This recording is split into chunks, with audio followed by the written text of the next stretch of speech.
Labdien, labdien, klātesošie, labdien, skatītāji tiešraidē, labdien tiem, kas skatīsies mūsu ierakstā. Jā, mani sauc Katrīna, un šodien mēs šeit esam sanākuši kopā, lai parunātu par lietu, internetu un drošību. Kas tad īsti ir lietu internets?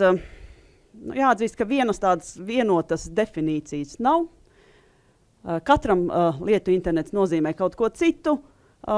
Pirmais šo terminu savulaik lietoja ieviesa Kevins Eštons 1999. gadā.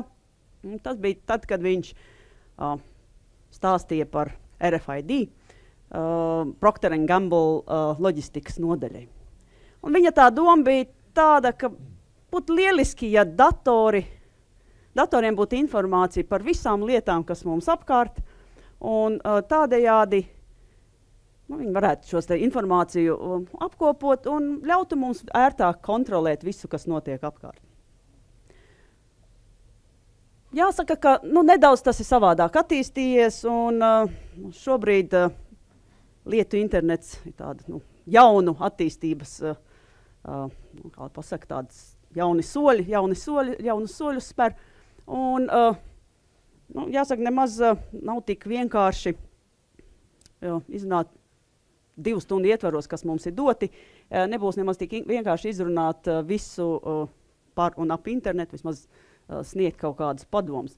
Tāpēc šodien mēs nerunāsim par to lietu internetu daļu, kas attiec vairāk uz industriālo novirzienu. Runāsim par patērētāju lietu internetu. Un, konkrēti mēģināsim saprast, kas tad notiek tad, kad mūsu lietas mums apkārt kļūst viedas. Jāsaka, mana atklāsme bija kaut kur pirms 1,5 gada, kad es ieraudzīju pārdošanā viedu zobbirstīti par 200 eiro. Es nezinu, kam tāda būtu vajadzīga. Es negribu aizvainot tos laimīgos šādas zobbirstītes lietotājus, kas ikdienā izmanto visas iespējas, ko tā sniedz. Bet vismaz man tas likās tāds signāls, ka tiešām ikdienā pierastas lietas iegūst viedumu. Un tad, ja mums visas lietas apkārt ir viedas, būtu kaut kā nelāgi, ja lietotāji paliktu vienīgie, kas tādi nav. Un es cerētu, ka šodien mēs centīsimies vismaz palīdzēt arī lietotājiem kļūt viedākiem. Un priekš tā mums šodien ir fantastiska, ekscelenta ekspertu komanda, tie cilvēki, kas ikdienā saskaras ar, es teiktu, ar nākotni. Un viņi ir tie, kas redz, kādas ir problēmas, viņi ir tie, kas var mums palīdzēt kaut kā saprast, kā rīkoties, kā novērtēt jaunos riskus, kas mums parādās apkārt. Kā saprast, ko mums darīt, ar ko sākt un kādā virzienā iet. Es īsi iepazīstināšu ar katru no mūsu ekspertiem. Sākšu no kreisās puses. Tātad pašā kreisajā pusē, no manas kreisajā, no jums acīm redzot labajā, ir Agris Krusts. Viņš ir SIA IT centra vadītājs un informācijas drošības konsultants. Ikdienā Agris veids dažādas sistēmas, tā skaitā tādu, kas izmanto lietu internetu, drošības auditus un ielaušanās testus. Nākamais mūsu eksperts šodien ir Krists Avots. Viņš ir Lat Telekom biznesa attīstības direktors un vada lietu internetu virzienu attīstību Lat Telekom. Tā skaitā atbild par lietu internetu tīkla izvēršanu, par sensoru pakalpojumu ieviešanu, kā arī par gudrās mājas un industriālo datu analīzes pakalpojumiem. Tad mums ir Mārtiņš Kaļķis, aktīvs drošības komunas biedrs, kas vienmēr labprāt un aktīvi dalās ar uzkrātajām zināšanām. To viņam ir par laimi ļoti daudz.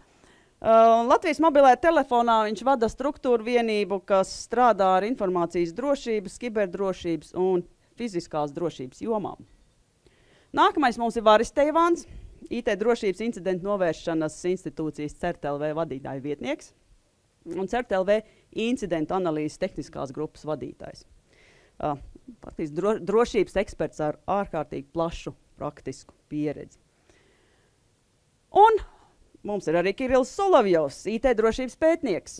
Vairākus gadus pievērsies tieši lietu interneta iekārtām un šajā jomā atpazīstamību ieguvis, atklājot pasaulē jaunas ievainojamības Milesite profesionālās klases video novērošanas kamerās.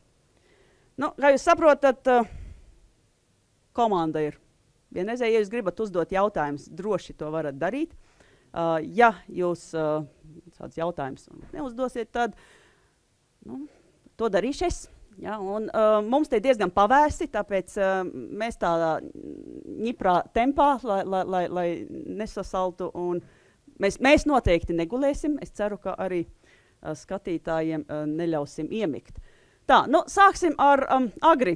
Agris mums īsti tātad šobrīd pastāstīs savu vīziju par semināru tēmu. Jā, lūdzu, dodu. Jā. Labdien! Tad, paldies par uzaicinājumu un ievadu.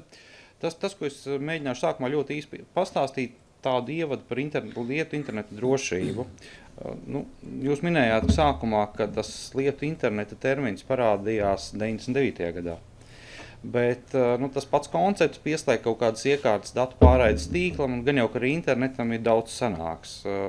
Sanāks par internetu pilnīgi noteikti, jo kaut kad es biju skatījies, ir tāda lieta kā skadas, kas ir sistēmas, kas kā reiz kontrolē dažādas procesus industrijā un tā. Tur jau dators izmanto kopš 60. gadu vidus, ja es nemaldos. Attiecīgi, principā tam lietu internetam tādā skatījumā ir jau ļoti daudz gadu. Noteikti viņš ir vecāks par manīm. Tad tie galvenie riski saistībā ar lietu internetu drošību ir viena lieta, kad lietu internets var apdraudēt jūsu drošību kā tādu, ka jūs nopērkat kādu viedu ierīci, viņu, piemēram, videokameru, lai pastītos uz mājās, ko dara kaķis, kamēr jūs darbā, tikpat labi, vakarā kāds hakers var mēģināt viņu paskatīties, ko jūs darat mājās. Tādā veidā. Otra lieta ir, kad lietu internets var radīt arī problēmas citiem. Nesen bija liels pakalpojumu atteicis uzbrukums, kur tika izmantots pamatā interneta kameras, kas paralizē interneta darbu Ziemeļamerikā, un mēs arī varējām just ietekmi. Līdz ar to nevienmēr šī lietu interneta drošība ir paša īpašnieka problēma, jo jūs varat nopirkt to kameru, jums viņa strādās perfekti. Ik pa laikam viņa mēģinās uzbrukt varbūt kādam jums nezināmam interneta servisu sniedzējiem citā valstī, vai tā būs jūsu problēma, vai tieši tādēļ jūs to kameru nomainīsiet, izslēgsiet vai pirksiet ko jaunu, visticamāk, kad nē. Un tā vēl viena lieta saistībā ar lietu internetu, tā ir tāda ekstra par drošību lietu internetā, ir ekstra, par kuru reti kurš ir gatavs maksāt. Cilvēki pērk viedās ierīces internetā, piemēram, eBayā, AliExpressā vai kaut kur tur. Svarīgākais izvēlē ir parasti kaut kādas iespējas un cena, protams. Attiecīgi ražotājs cenšas tās iekārtas saražot pēc iespējas lētāk, un tā drošība parasti ir papildus izmaksa. Līdz ar to izvēloties kaut kādas mazāk zināma ražotāja iekārtas, visticamāk tur būs kaut kādas problēmas, un viņas arī tiek atklātas. Tagad lietu internets ir tik interesanta lieta, ka kaut kādas drošības problēmas nāk klajā reizi, gandrīz vai reizi nedēļā kaut kas tāds. Skaļš un interesants. Ja skatāmies par Latviju, tad mēs, piemēram, esam tur top 10, ja skatās par televizoru pieejamību no interneta. Ir kaut kāda viena ražotāja televizora, vismaz 400 ir pieejami no interneta. Ir desmitiem tīkla kameru, kur jūs, tā kā es iepriekš minēju, kur īpašnieki ir uzlikuši pastīties kaķīšus mājās, sunīšus mājās darba laikā. Un viņā var pieslēgties jebkurš no interneta un skatīties, ko īpašnieki paši vakarā dara mājās. Visticamāk īpašniekiem par to nenojaušot. Un ir arī tie viedie skaitītāji, kurus mēs paši neliekam, kurus uzliek kaut kāda servisu piegādātāji, viņi arī zināmā mērā mūs izsakoja. Agrāk jūs ziņojāt elektrības patēriņu reizi mēnesī, ūdens patēriņu reizi mēnesī, tad neviens nezināja, kad jūs esat mājās, cik ilgi jūs esat mājās, vai jūs esat aizbraukuši ceļojumā. Tagad no viediem skaitītājiem tas ir saprotams diezgan vienkārši. Gan pašam servisu sniedzējiem, un dažos gadījumos arī jebkuram citam interesantam. Nu jā, tas, ko es sākumā teicu, kad noslēgumā, kad lietu interneta drošība, visticamāk ir tāda ekstra, par ko maksāt gatavs ir attājs. Tur, ja skatāmies tīri no praktiskiem ieteikumiem, vienīgais, ko šeit var pateikt, ja jūs gribat pirkt viedierīci, pirmais ir izvērtēt, vai jums vispār to viedierīci vajag, un otrais, tad izvēlēties kaut kādu zināmu ražotāju, kas rūpējās par savu brendu vai kaut kā tā vairāk. Jā. Paldies! Paldies liels par šo interesanto ievadu un, jāsaka, diezgan tādu provokatīvu tēzi, ka lietu internetu drošība ir ekstra, par kuru reti kurš ir gatavs maksāt. Šajā ziņā es negribētu, lai mēs skatāmies uz maksāšanu šaurā, tikai finanšu jomā, bet arī maksāt ar savu komfortu. Lietu internets ir tas, kas mums var sniegt, zinām, komfortu. Piemēram, ja mēs runājam par viedajām mājām. Un tagad es gribētu dot vārdu Kristam, viņa ievadam.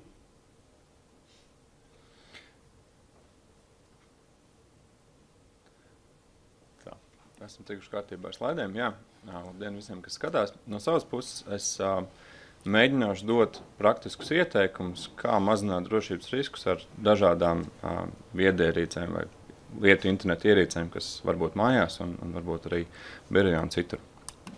Tad pirmā lieta, kas ir jāsaprot, ir skarbā vai netik skarbā realitāte, ka, protams, mūsdienās apgalvot, ka jebkas ir jebkādā veidā neuzlaužams, droši vien, ka nevar. Tad ir jautājums, cik lieli resursi un laika patēriņš ir jāiegulda tiem pārdarītājiem, kas mēģina ielausties mūsu dzīvē vai sistēmās.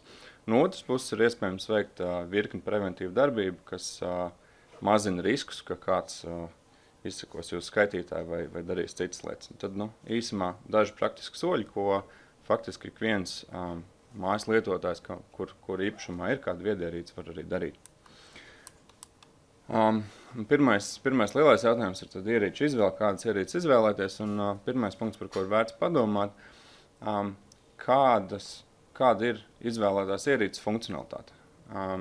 Vai šī ierīce vai filmē, vai ieraksta skaņu, vai veid citas lietas, un vienkārši apzināties, kas ir tās lietas, ko šī ierīce dara, un pašam padomāt, vai tas ir tas, kas ir nepieciešams, un apzināties arī riskus. Otrā lieta, kas varbūt pamatlieta, noskaidrot, vai šīs ierīces vadība jebkādā veidā tiek aizsargāta, vai tiek vadības signāls vai informācija tiek kriptēta. Un, ja šie jautājumi šķiet sarežģīti, tad, protams, vienmēr pirms konkrētās ierīces iegādāšanās ir labāk pajautāt tehniskiem konsultantiem veikalos vai kur citur. Un tiešām pajautāt visu labāk uzreiz, un tad arī pašiem pieņemt lēmumu, vai šīs iekārtas sniegtā vērtība ir pieņemama tiem iespējamiem riskiem, kas tur nāk līdzi.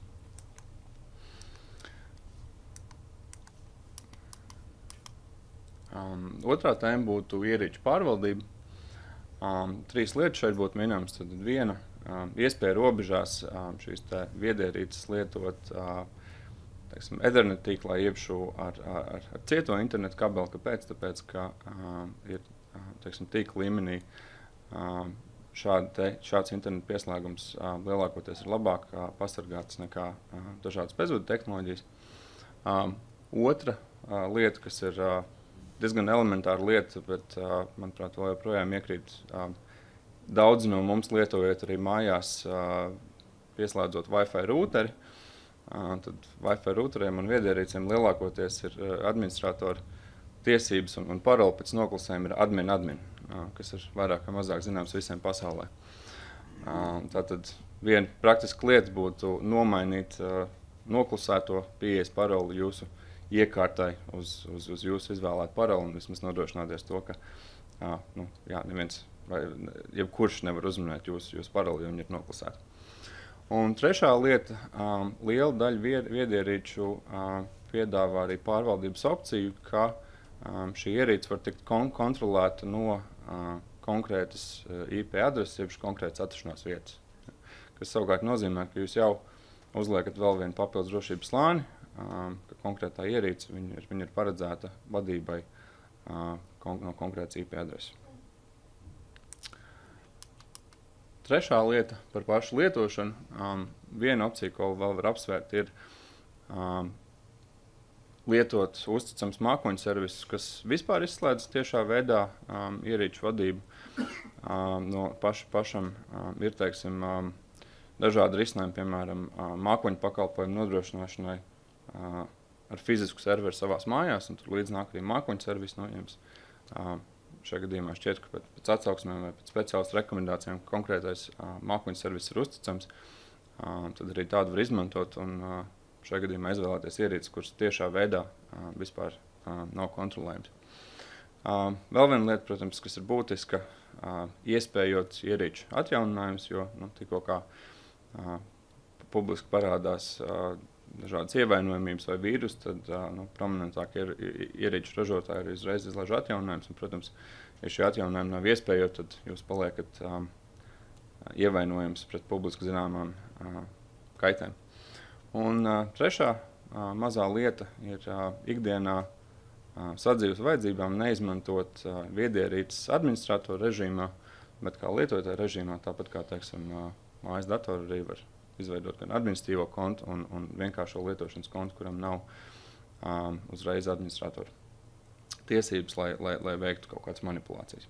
Tad pāris praktiski ieteikumi, ko darīt lietotājiem mājās, ko daram mēs kā Telekom šajā gadījumā. Viena lieta ir, mēs nepārtraukti investējam katru gadu liels summas tīkla drošības risinājumos un nepārtraukti monitorējam savu tīklu un veicam preventīvas darbības. Un arī pēc noklusējuma, ja mūsu sistēmas uzrāda, ka kādām mūsu klientam viņš ir kļuvis par apdraudējumu objektu, ko mēs redzam, tad pēc noklusējuma arī šie klienti tiek apziņoti un tiek veiktas preventīvas darbības, lai mazinātu uzbrukuma sekas. Paldies par uzmanību. Paldies liels. Principā tad es dzirdu, ka lietotājiem jābūt gana viedam. Gan lai savu tīklu uzturētu, gan lai uzdot pareizos jautājumus, iegādājoties kādu ierīci. Jā, par jautājumiem mēs vēl runāsim nedaudz vēlāk, bet te jau ir tā lieta, ka tas progress virzās tajā virzienā, ka ražotājiem, kā mēs dzirdējām, iekārtas paliek lētākas, un viņiem būs pietiekami lēti to mazo sensoriņu vai kaut kādu čipu ielikt iekārtā, un lietotājs varbūt nemaz nezinās, ka tā iekārta ir tur, bet dati tiks sūtīti pa piemēram, to pašu mobilo tīklu. Mārtiņ, tā mēs aizejam līdz mobilajiem tīkliem. Ko varētu ieteikt lietotājiem no šāda redzes viedokļa? Tad paldies par iespēju šajā lieliskajā kompānijā diskutēt par aktuālajiem jautājumiem. Tad īsumā viss notiek. Tad atgriežamies pie attēla, ko šodien jau reiz esam redzējuši, tikai mazliet citā kontekstā un pavērojam, kas šeit ir sazīmēts. Tad šis ir Eiropas attīstības plāns attiecībā tieši uz 5G. Tad ir redzamas daudzas dažādas industrijas, jeb nozares, kurās jau faktiski šie dažādie sensori un viedums tādā vai citādā jomā eksistē. Un ir redzamas un identificētas iespējas iet tālāk, izdarīt vairāk, sasniegt augstākas efektivitātes līmeņus un kopumā dzīvot veiksmīgāk un ērtāk. Bez visām piesauktajām nozarēm tur, protams, eksistē arī, ir labi parādīts arī individuālais lietotājs, kurš ir ar savām gala iekārtām un pakalpojumiem, kas nepieciešams redzams, un arī viņam ir vēlme un iespējas lietot šīs dažādās tehnoloģijas, arī viedierīces. Un, kā mēs jau šodien iepriekš diskusijā redzējām, tad faktiski bez mobilā telefona jau ārā iet tikai īpašos gadījumos no mājas. Tad līdzīgi jau ir tuvojamies arī attiecībās ar viedierīcēm. Lai būtu iespējams lietot viedierīces, ir nepieciešami labi sakari, uzticami sakari, ātri sakari. Vietās, kur mēs agrāk pat nespējām iedomāties, ka tie tādi varētu būt. Un, man arī pagrabā šobrīd ir internets pieejams mājās.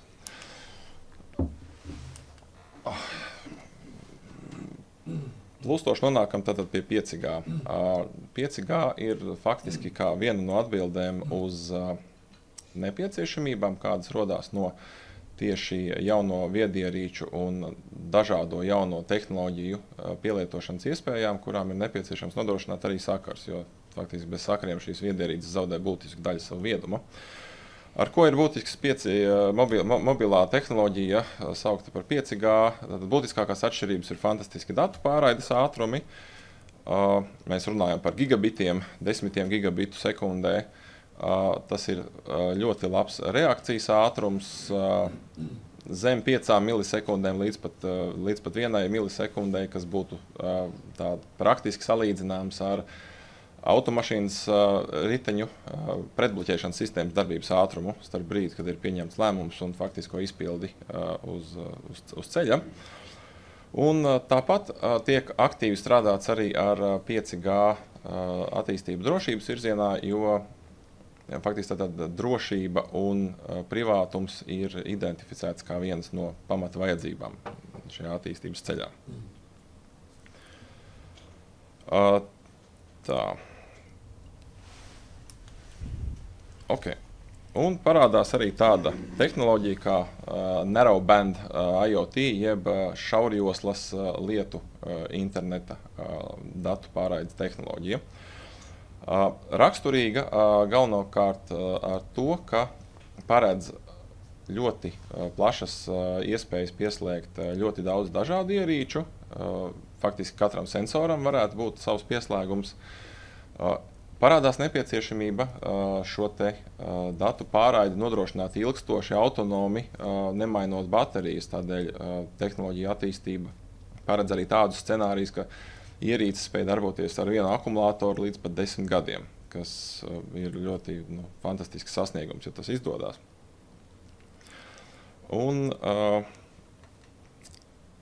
tāpat, protams, ir arī tiek strādāts ar dažādiem drošības risinājumiem.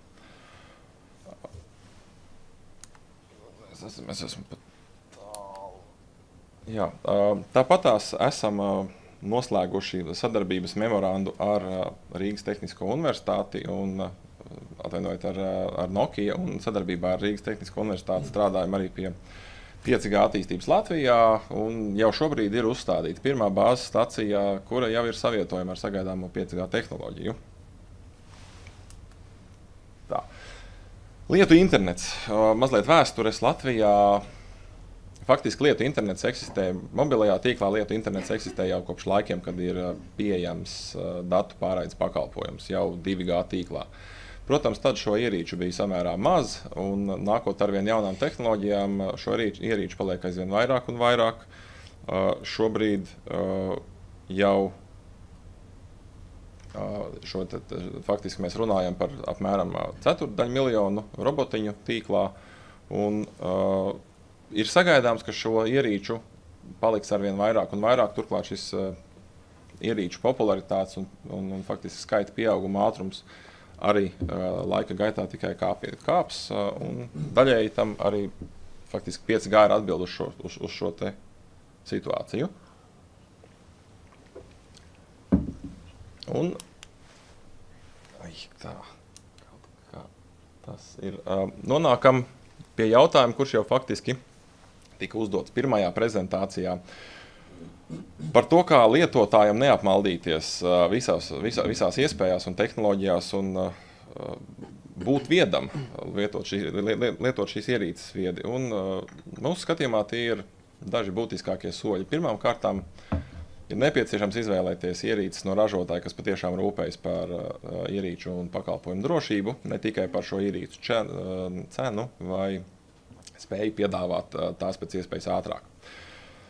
Otrām kārtām ir vēlams izvēlēties šīs ierīces pie droša pārdevēja vai pakalpojumu sniedzēja, jo, būsim reāli, ne katrs lietotājs spējas identificēt un izvērtēt, vai konkrētā ierīce vai pakalpojums ir drošs vai nav drošs.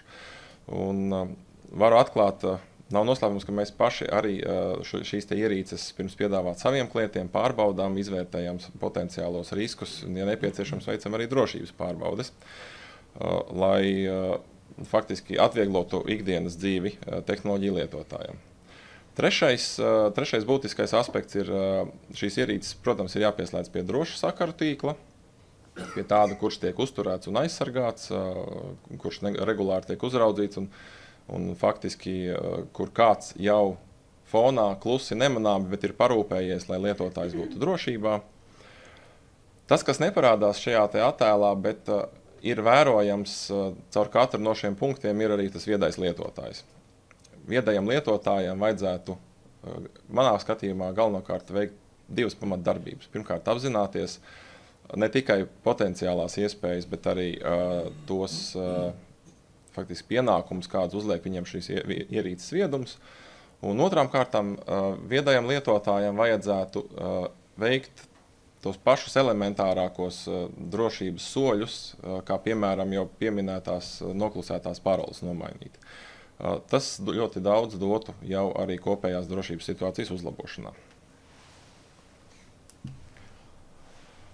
Jā, un tātad jaunu un inovatīvu produktu varētu būt vairāk. Un tādēļ mēs kopā ar jaunu uzņēmumiem strādājam pie dažādu inovatīvu produktu izstrādes.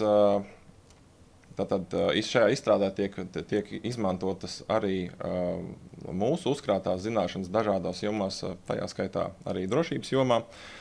Galvenais mērķis un ideja, protams, ir, lai klienti varētu izmantot jaunus, inovatīvus, ērtus, ikdienas dzīvi uzlabojošus un arī drošus produktus.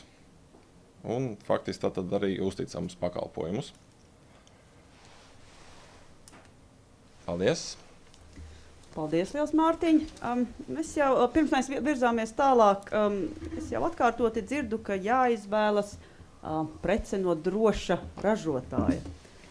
Tad, kad mēs pērkam datoru, mums jau ir vairāk vai mazāk kāda pieredze, un mēs zinām, kurus datorus ir vērts ņemt, kurus datorus varbūt nav vērts ņemt. Tāpat mēs arī zinām, ko darīt, ja mums vajag kaut kādu sadzīves preci, piemēram, trauku mazgājamo mašīnu. Ja, mēs tomēr zinām kaut kādu pieredzi ar labiem un sliktiem trauku mazgājamo mašīnu ražotājiem. Mēs iegādājamies trauku mazgājamo mašīnu un izrādās, ka šī trauku mazgājamā mašīna ir vieda un nebūtu nedroša. Ja, kas šajā gadījumā tad būs šis te drošais ražotājs? Jo, būsim atklāti, ja tie, kas ir droši sadzīves preču ražotāji, nebūtu neobligāti ir pieredzējuši IT jomā un iespējams, ka atstās kaut kādus caurumus. Kas tad būs šis drošais ražotājs lietu internetu laikmetā? Kā jau minēja iepriekšējais runātājs, nav perfekti ideālu stāvokļu dabā. Tomēr ir tā būtiskākā atšķirība, manuprāt, ir starp šiem ražotājiem, ir, ka vieni uztaisa produktu, palaiž tirgu, un kāds viņš ir, tāds viņš arī paliek. Savukārt citi labo konstatētās kļūdas un faktiski izplata tātad arī atjauninājumus. Un te mēs nonākam pie faktiski fantastiskas situācijas, ka programmatūras atjauninājumi būs nepieciešami arī trauku mašīnai. Tāda ir mūsu nākotne. Labi, paldies. Un iespējams, ka mums būs jāizvēlas starp trauku mašīnu, kas mazgā labi un mazgā droši. Un kā te mums tad panākt to, ka šis ražotājs tomēr kaut kā rūpējas par lietotājiem? Un te es gribētu pāriet pie vara. CERT.LV noteikti redz daudz dažādus uzbrukumus, ko varbūt mēs parasti cilvēki nemaz nepamanām. Un šeit ir arī savs skatījums uz to, kas un kā būtu jādara. Lūdzu, var. Jā, paldies. Uzbrukumi nereti ir sekas tam jau izdarītajam.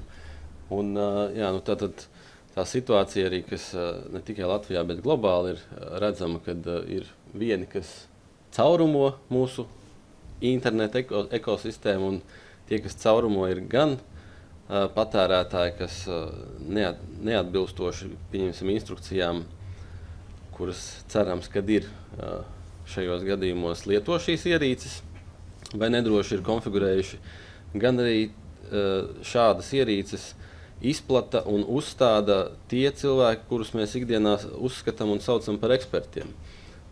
Tie paši televīzijas pakalpojumu sniedzēji, kas atsūta savu montieri, viņi uzstāda kaut kādu kastīti un mums pieslēdz, mums ir televīzija, funkcionalitāte vēlamā ir sasniegta un viss ir kārtībā, bet, piemēram, tajā Latvijas interneta telpā mēs redzam, ka ir tāda populāra iekārta kā Dreambox, kas ir tā kā TV tūneris, ja tā var teikt, un pārsvarā tiek izmantots priekš nelegālās televīzijas pakalpojumiem. Viņu skaits ir ļoti liels un ļoti liela daļa viņi ir vienkārši eksponēti internetā, nedroši konfigurēti. Un šajā gadījumā tas pakalpojumu ņēmējs nemaz nezina, ka viņš mājās ir ielaidis šādu iekārtu ar šādu funkcionalitāti, jo ir atnācis eksperts, atbilstoši saģērbies visticamāk un uzstādījis šo kastīti un parādījis, ka viss strādā, bet nav tā kā domājis, varbūt arī pats nemaz nav zinājis par šo papildus funkcionalitāti, kas nāk līdzi. Un tur arī ir arī tālākā tā ideja, ko es mēģināšu paskaidrot, kad ir jābūt kādam, kas izšķir šo, ja to var teikt par konfliktu situāciju, kad nav tas vidutājs, kas uzliek kaut kādus standartus un nereti mēģina paskaidrot arī salīdzinot ar zāļu tirzniecību vai farmāciju, kad ir kaut kādi standarti, jeb reģionālie noteikumi, kas liek kā pienākumu gan ražotājiem, gan izplatītājiem ievērot kaut kādas robežas, kvalitātes standartus un drošību un testus un tā tālāk, lai šis produkts būtu drošs lietošanā. Tad, diemžēl, lietu internetā šādas standartizācijas drošības prasības nav, un jā, tas maksā naudu, kā Agris teica, bet jautājums, kam par to ir jāmaksā, vai tas ir tas lietotājs vai tomēr ražotājs. Un te droši vien atbilde rodās no tā, kad mēs sasniedzam to kritisko masu un izskatās pēc tiem incidentiem, kurus jau iepriekšējie runātāji pieminēja, šie milzīgie DDoS uzbrukumi un citas tādas lietas, kas faktiski ietekmē globālu internetu ekosistēmu, varētu būt indikātori šai kritiskai masai, kad acīm redzot lietotājs viens un viņa viedums vai cerība uz viņa viedumu nav pietiekami, ir jābūt kādam, kas iejaucās. Un tā varētu būt, piemēram, Eiropas Savienība, Eiropas komisija, reģionāli vai varbūt globālāki veidojumi, kas kaut ko pieregulē šajā situācijā. Ja? Jo citādi sanāk, kad vieni lāpu, otri turpina caurumot, un tā tas nebeidzamais ritenis visu laiku turpinās. Mēs it kā uzsākām, ka neaiztiksim to industriālo pavisam īsi, vienkārši, jo tie skaitītāji tomēr tika minēti.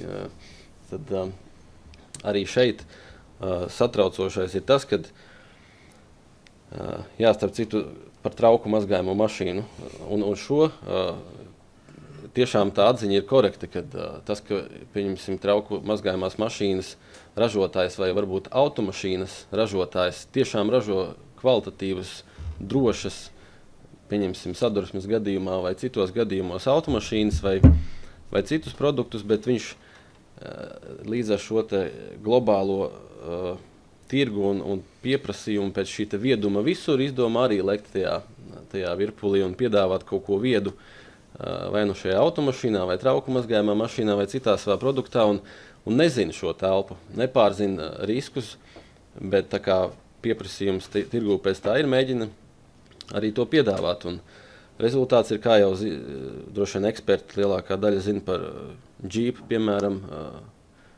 incidentiem, kur attālināt izdevās panākt, ka mašīna avarē.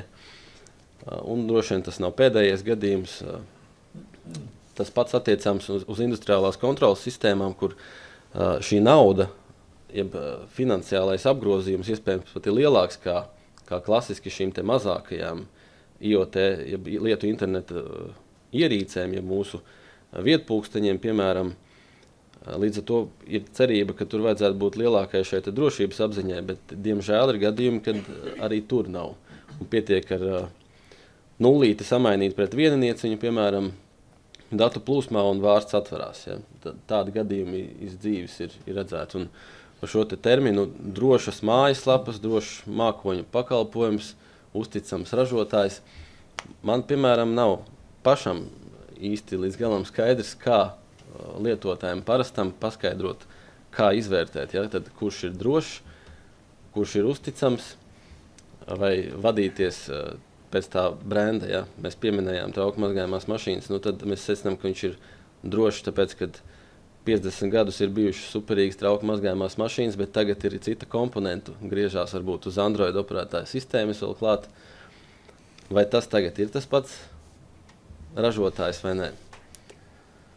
Un te mēs ik pa laikam stāstam, kad vajag mainīt paroles un vajag nedrīkst atstāt šos noklusētos uzstādījumus.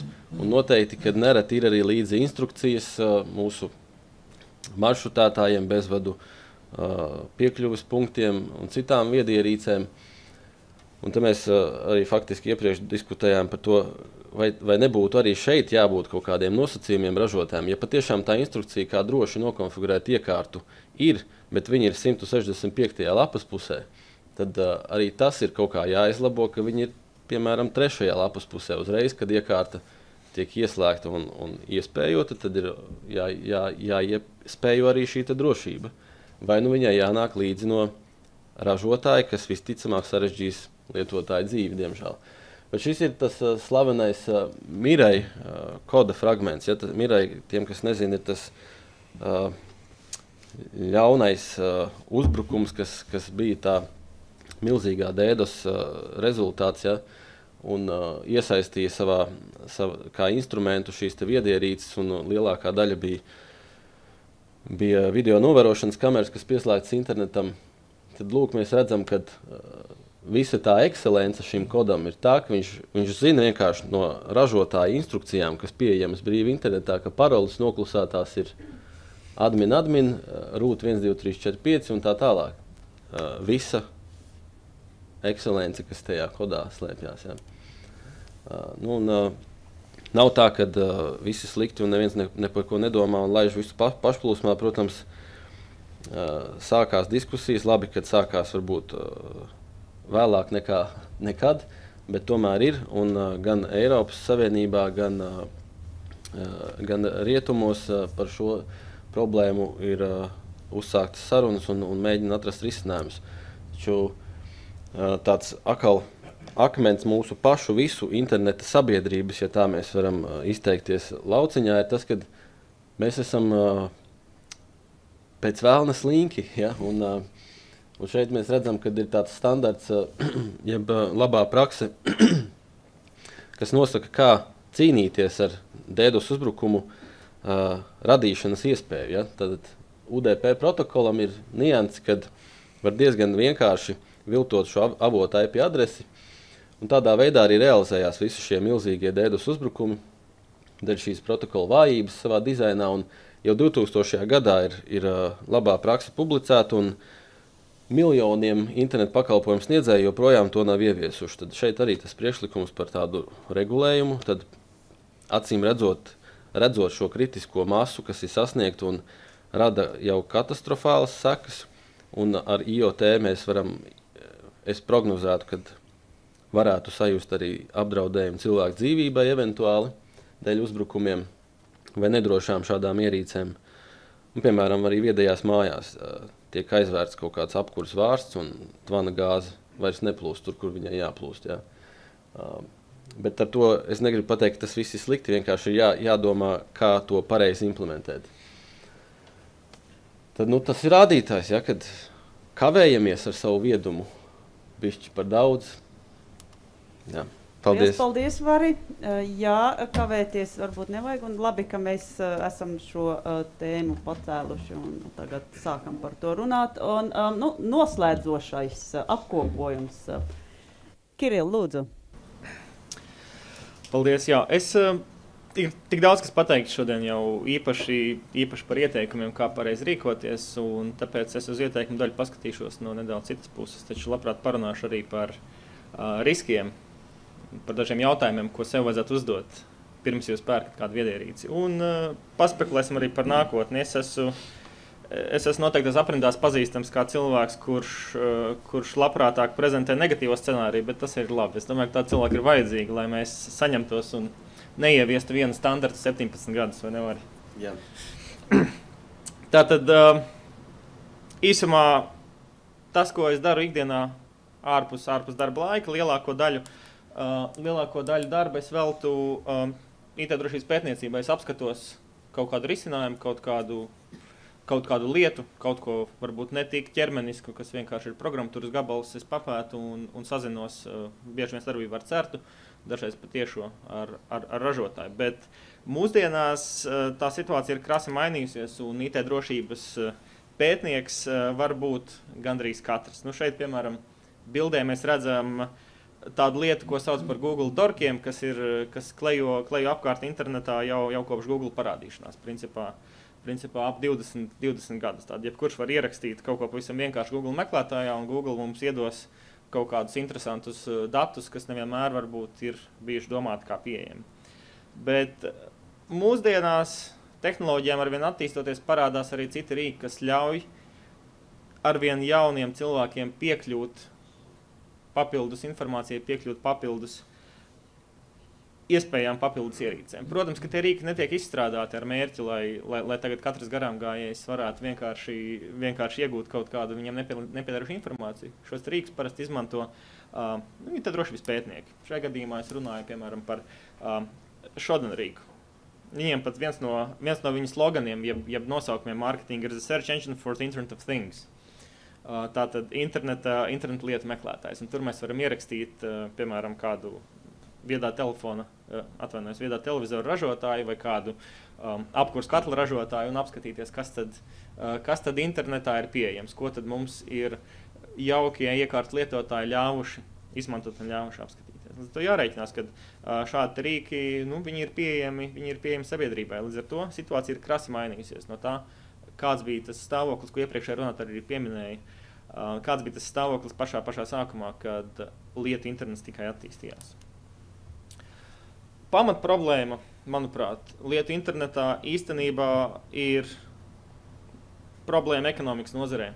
Un šeit jau citiem vārdiem tas pats arī tika pateikts iepriekš.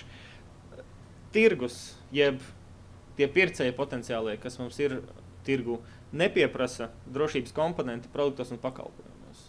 Tātad, vai jūs būtu gatavi maksāt par ekstru, kā teica Agris?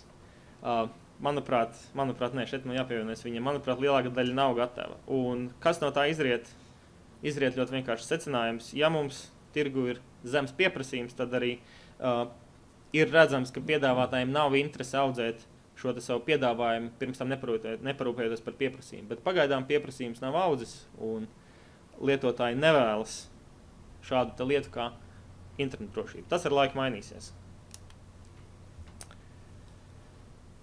Ar ko tad atšķirās tie riski, kas ir lietu internetā no citiem riskiem? Iepriekšējā runātāji daudz pieminēja dažādus riskus. Jāsaka, ka lielāka daļa no viņiem attiecas tiešām labi padomi un attiecas uz lielāko daļu no tā, ko mēs darām internetā, ko mēs darām ar tehnoloģijām.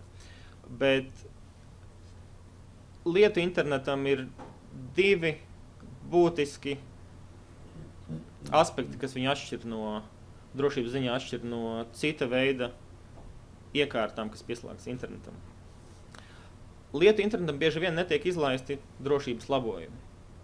Tāpēc, kad ražotājs, kā jau tika minēts, vienkārši ieliek papildus čipu, ieliek papildus funkcionalitāti, varbūt pat pēdējā izstrādes fāzē viss ir gatavs, bet rekur konkurentu, nedodies automašīnas ražotājs, jā, bet kaut kas mazāk nopietns konkurentu veļas mašīnas ražotājs ir uztaisījis IoT. Ko mēs varam fiksi darīt? Mums ir pēc nedēļas jāizlaiž. Ieliekam čipu, čik, saslēdzam, ir gatavs, var kontrolēt veļas mašīnu attālināt vai apkurs katlu attālināt. Ja? Līdz ar to netiek padomāts par procesu sistemātiski. Gadījumā, ja šādi atjaunojumi tiek izlaisti, tad tos parasti ir grūti vai pat neiespējami uzstādīt.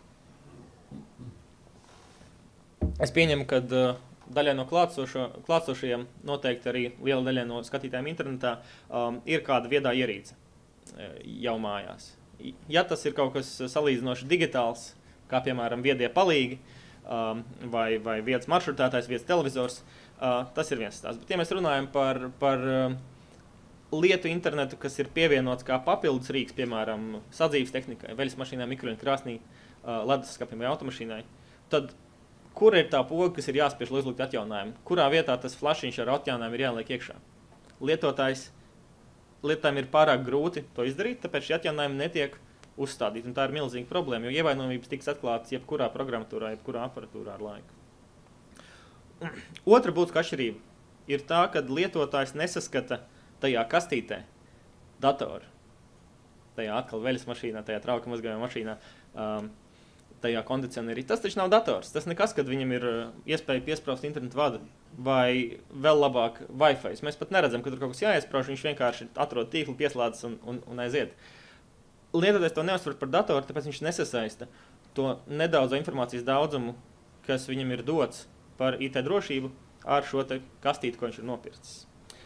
Reālie riski, kas no tā izriet, papildus vēl tam, kas notiek mums ikdienā ar, teiksim, portiem, datoriem, planšetēm, tavā guļamistabā nonāk spiegi, tu uzstādi tur to viedo televizoru un viņš uz tevi skatās. Un, tā tas ir. Datu noplūdes, kas no tā seko.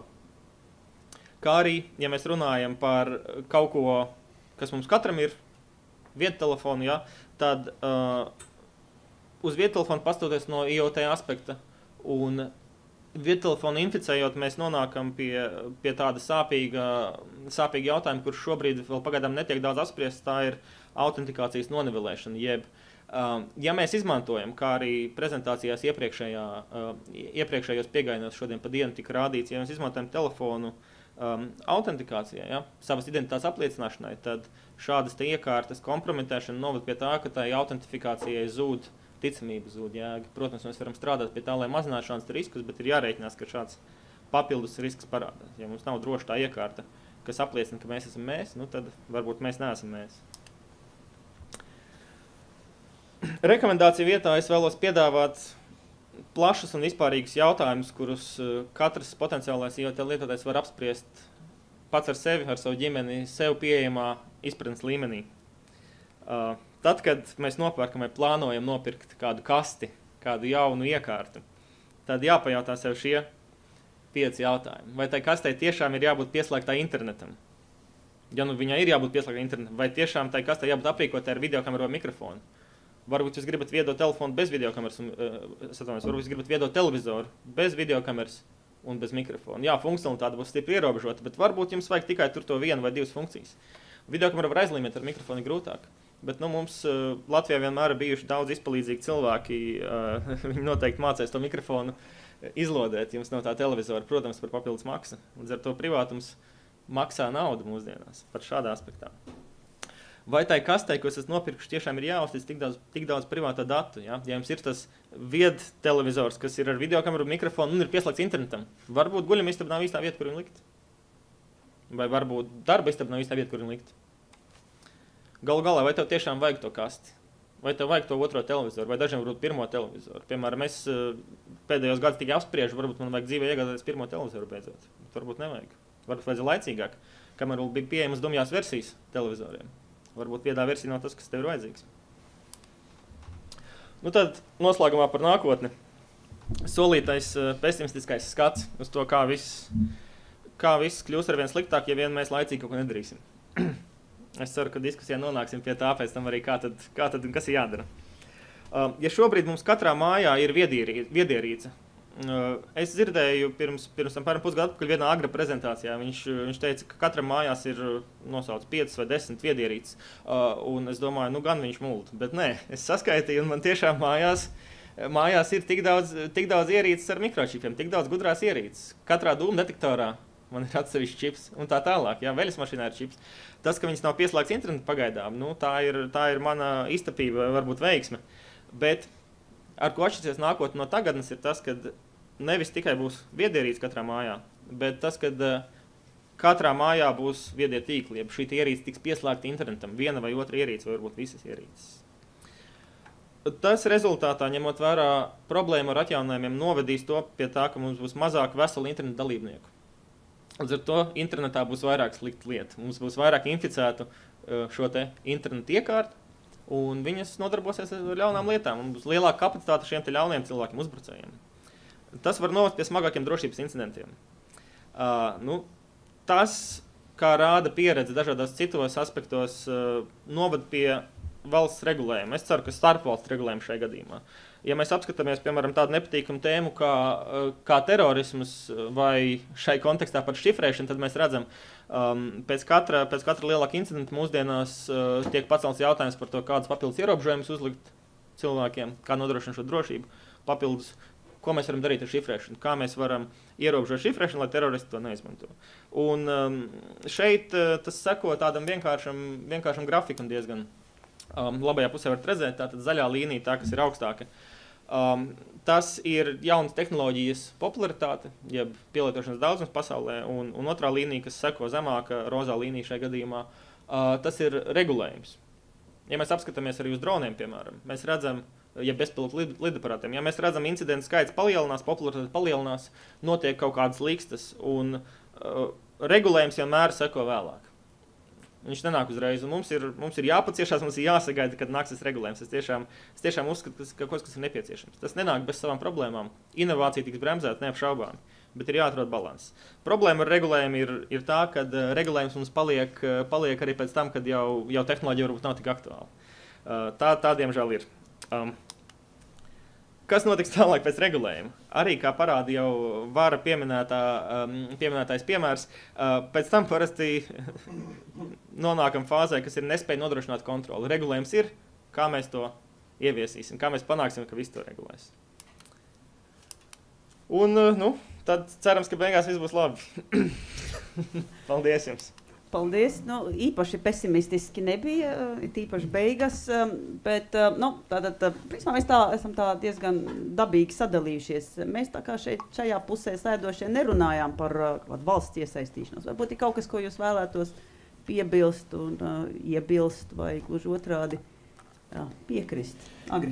Ja runā par valsts iesaistīšanos, es šaubos, vai tas, kas ir vajadzīgs, vai tas kaut ko dos. Protams, iespējams, ka regulējumu uztaisīs īpaši Eiropas Savienība, sabīsies tur, bet ir diezgan grūti kontrolēt šīs mazās iekārtas un īpaši viņu avotus, jo tas, ko es nepieminēju, ko Kirills minēja par tām viedierīcēm, tas, ko es teicu, kad, citējot arī vienu drošības pētnieku Amerikā, kad nav jau vairs mums tādu iekārtu kaut kādu. Ja jūs agrāk pirkāt leduskapi, jūs nopirkāt leduskapi, jūs jau pat tagad pērkat datoru, kas var saldēt kaut ko, jo visos leduskapjos mikročips iekšā tur. Un tas attiecās uz pilnīgi visu. Jūs vairs nevarat nopirkt mašīnu, jūs nopērkat datoru, kas vada dzinēju un var tur pārvietot jūs attiecīgi. Ja jūs aiziet, līdz ar to regulējums šeit visticamāk nestrādās. Un cik lieta par ieteikumiem īstenībā, tas, ko es nedzirdēju no runātājiem par ieteikumiem, ja jums tiešām vajag tās viedierīces, tad viena lieta, kad bija ieteikums slēgt viņus kabeļtīklam, kas ir diezgan nepraktiski, jo es godīgi sakot nezinu tādas populāras viedierīces lētas, kam ir kabeļtīkla pieslēgums, jo tie bezvadu čipi tomēr ir lētāki. Parasti, tad vienīgais ieteikums, ja jūs satraucies par drošību, izdalīt atsevišķu tīklu mājās, un tad mēs atgriežamies pie viedā lietotāja, ka viņam jākļūst par datorspeciālistu, jābūt tīkls datoriem, tīkls viedierīcēm, tur pēc 10 gadiem vai 5 gadiem būs tīkls vēl kaut kam atsevišķs un tā tālāk. Līdz ar to tas ir diezgan sarežģīti. Turklāt otra lieta, kad pat datorspeciālisti visticamāk nezinu visas tās nianses saistībā ar komunikāciju protokoliem, tīklošanu, pieslēgšanos internetam un tā. Tur nevajadzētu arī, ja jūs izlasat kaut ko, kā tās viedierīces strādā, nevajag būt pārliecībai, nevajadzētu būt pārliecībai, ka jūs zinat visu, jo visticamāk tur ir daudz dažādu zemūdens akmeņtenī visāk, par ko jūs nemaz nenojaušat. Paldies, jā, tas jau ir pesimistiskāk. Krist, varbūt? Varbūt netik pesimistiski daži komentāri. Kolēģis uztraucās par viediem elektrības skaitītājiem. Tie kā reiz tur labāk sadals tīkliem pārjautāt, bet tie kā reiz tās ir viedierīces, kuras tiek regulāri atjauninātas un tiek atbilstoši uzturēts.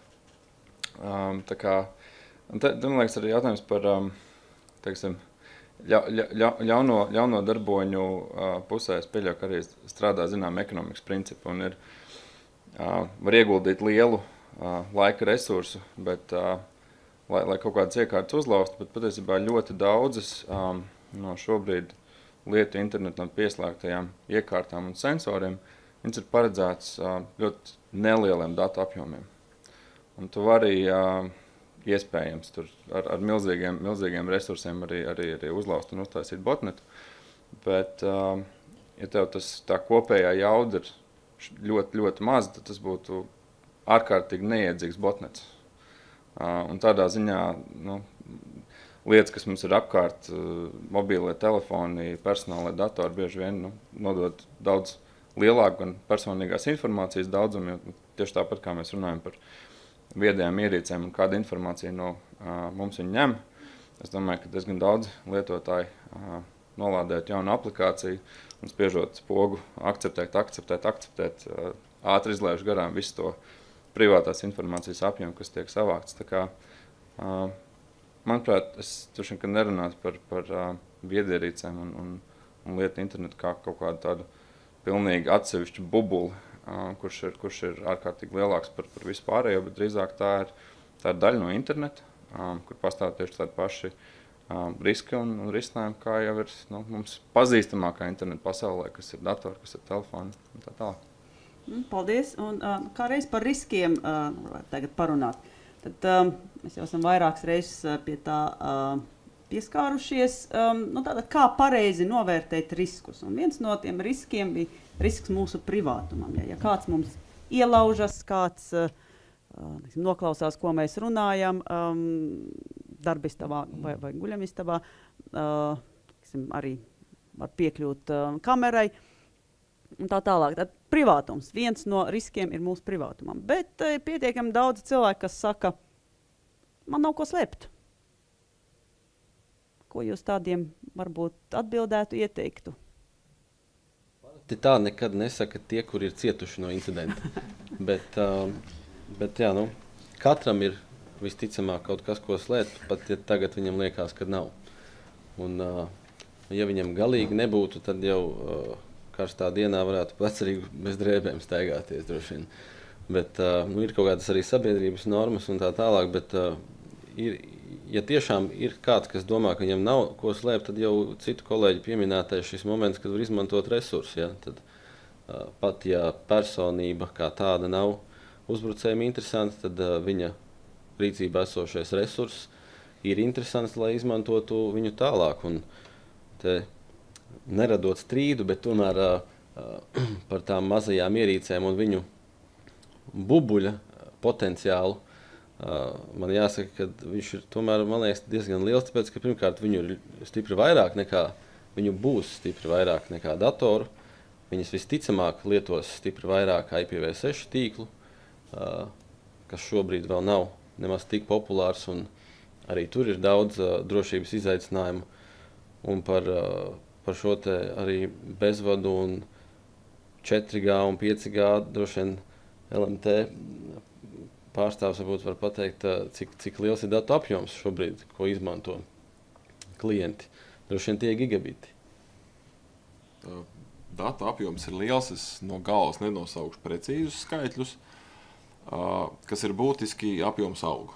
Jā, lūk, arī tas, ja tad rāda to, ka tās tendences ir ar augošu potenciālu un lietotājs ir tādā neapskaužamā situācijā, tāpēc, kad, kā jau jūs minējāt, mums leduskapis ir dators, kurš māk saldēt, mašīna ir dators, kurš māk braukt, tad jautājums, vai mēs mācēsim visi tā kopīgi sagrupēties un prasīt to drošību, vai mana pārliecība tomēr šobrīd, redzot arī to, kas notiek no CERT perspektīvas raugoties uz to internetu telpu, kad sabiedrība globāli nav tam gatava, tāpēc, kad ir forši lietotās features un ērtības, kas nāk visam tam līdzi par iespējami zemāku cenu, un, kā jau es teicu, par to kritisko masu, ja, tad, diemžēl,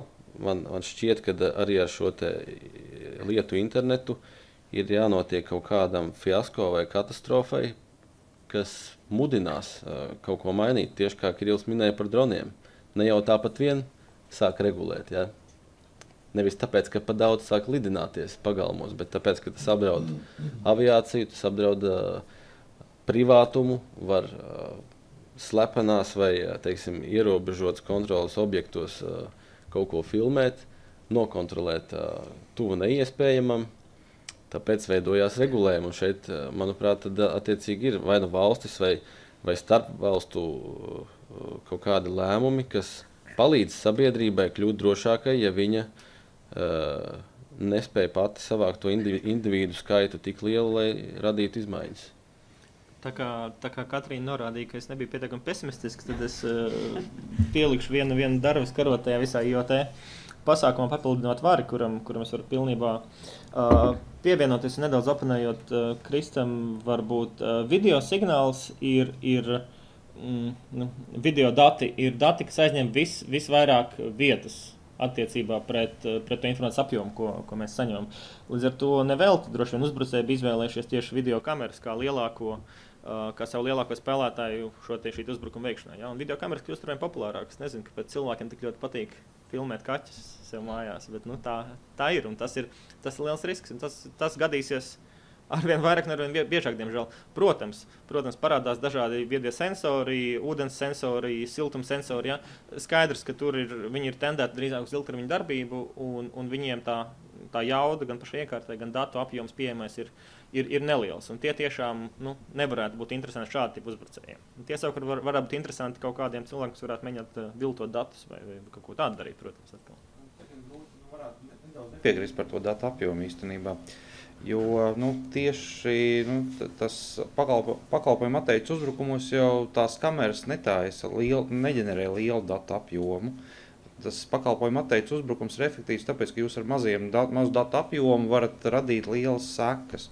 Attiecīgi jums vienkārši vajag daudz tādu mazu datu apjomu sūtītāju. Līdz ar to tas, ka tās iekārtas domātas īstermiņa darbam un ar maziem datu apjomiem, mazu kapacitāti pārsūtīt, nenozīmē, ka viņus nevar izmantot tādiem mērķiem. Vienkārši, ja jums vajag, lai apturētu kādu weblapas darbību, jums varbūt vajag 100 datorus, parasti mazāk, tad varbūt jums vajag tur 1000 tādas iekārtas, ne vairāk. Attiecīgi, tur, jā. Varbūt precizēšu, mēs runājam abstrakti par dažādām iekārtām un droši vien arī nevaram bāzt visas iekārtas vienā katlā, jo, kā Kirills teica, tur video kameras paņem daudz lielāku internetu apjomu un tā pašā laikā kaut kādi, spiedienu vai temperatūras vai ūdens skaitītāji sensori ir diezgan tehnoloģiski, diezgan dažādas iekārtas. Un, protams, mēs varam atrast lietu internetu iekārtas, kas ir tikpat jaudīgas vai jaudīgākas kā datori, un tā pašā laikā arī ir virkni tādu, kuras ir visos rādītājos mazjaudīgas. Par piekrītu komentāram par videokamerām, un šajā gadījumā es vairāk runāju, teiksim, par sensoru pasauli un tām lietām, kas ikdienā, kuras mēs varētu redzēt lielākā skaitā jau drīzāk. Jā, nesen bija ievainojamība gudrajās lampās, runājot par maziem sensoriem, kurus attālināt var vadīt no viettelefona, ka to lampu attālināti, attālināt tādā nozīmē, arī caur internetu kaut ko slikti viņā varēja darīt, bet fiziski tūmā kaut kādā tur, no kaimiņu dzīvokļa, no ielas varēja pārprogrammēt tā, kad apkārtnē, tās lampas apkārtnē vairs nestrādāja bezvadu internets, bezvadu tīkls. Attiecīgi tie pakalpojumi atteicis uzbrukumi, viņiem nav jābūt tik globāliem. Tur, teiksim, ja lampa var izslēgt internetu tur dažos stāvos daudz dzīvokļu mājā, tad tas, jā. Jautājums, protams, ir, vai labi bija ievainojamas lampas, bet vai sekoja labojums, vai šī situācija tika atrisināta, vai viņi palika tāda, kāda viņi ir? Nē, noteikti, kad ir tas labojums, bet jautājums, vai tie lietotāji uzstāda, jo tas process jau arī nav vienkārši. Tur, man liekas, bija tāds uzticams ražotājs, kas rūpējās par savu brendu, un tur viņš izlaida to labojumu. Bet, ja jūs pērkat maksimāli lētu lampu no nezināma ražotāja, visticamāk, jūs nevarēsiet uzlikt atjauninājumu, jo tas process ir diezgan sarežģīts un komplicēts citām visām iekārtām. Ar labojumiem īstenībā ir diezgan interesanti. Jo vairāk ražotājs izlaiž labojumus, jo vairāk viņš parādās ziņās jo skaļāk viņš parādās ziņās ar to, ka ir ievainojamība, bija ievainojamība, ja, bet tā pašā laikā ir jārespektē un jāatalgo tas, ka ražotājs tiešām rūpējas par šo drošību un izlaiž šos labojumus un piedāvā. Un īstenībā statistiski skatoties, visdrīzāk jau tas, kurš ir izlaidis tos 100 labojumus, 100 varbūt ir pa daudz, bet tos 10 labojumus pēdējo pāris gadu laikā, visdrīzāk viņš ir novērsis vairāk tās ievainības nekā tas, kurš izlaidis 1 vai 2 labojumus vai vispār nevienu un vienkārši šo jautājumu ignorē. Bet, ja es drīkstu pacelt jautājumu vēl par viediem sensoriem, ekspertiem nevienmēr viss atbildes, vismaz man nav. Un man visu laiku interesē, ko es varu darīt kā iedzīvotājs, ja man nāk komunālo pakalpojumu sniedzējs un uzstāda to komunālo viedo sensoru. Vai man ir kaut kāda izvēle Latvijā? Atkarībā par kuriem? Es negribu nevienu, teiksim. Ko es varu darīt? Es varu atbildēt. Īstenībā tur man ciematā salika, laikam sadals tīkls skaitītājus ar radio nolasīšanu, bet tā kā tai skaitītāju būdē pie manas mājas, viņi ļoti tuvu žogam, un aiz žoga ir suns, es esmu vienīgais mājas iedzīvotājs, ciemata iedzīvotājs, kam tās antenas nav. Līdz ar to tas ir iespējams, jā. Cilvēku labākais draugs ir risinājums, jo tā problēma vismaz daļēji.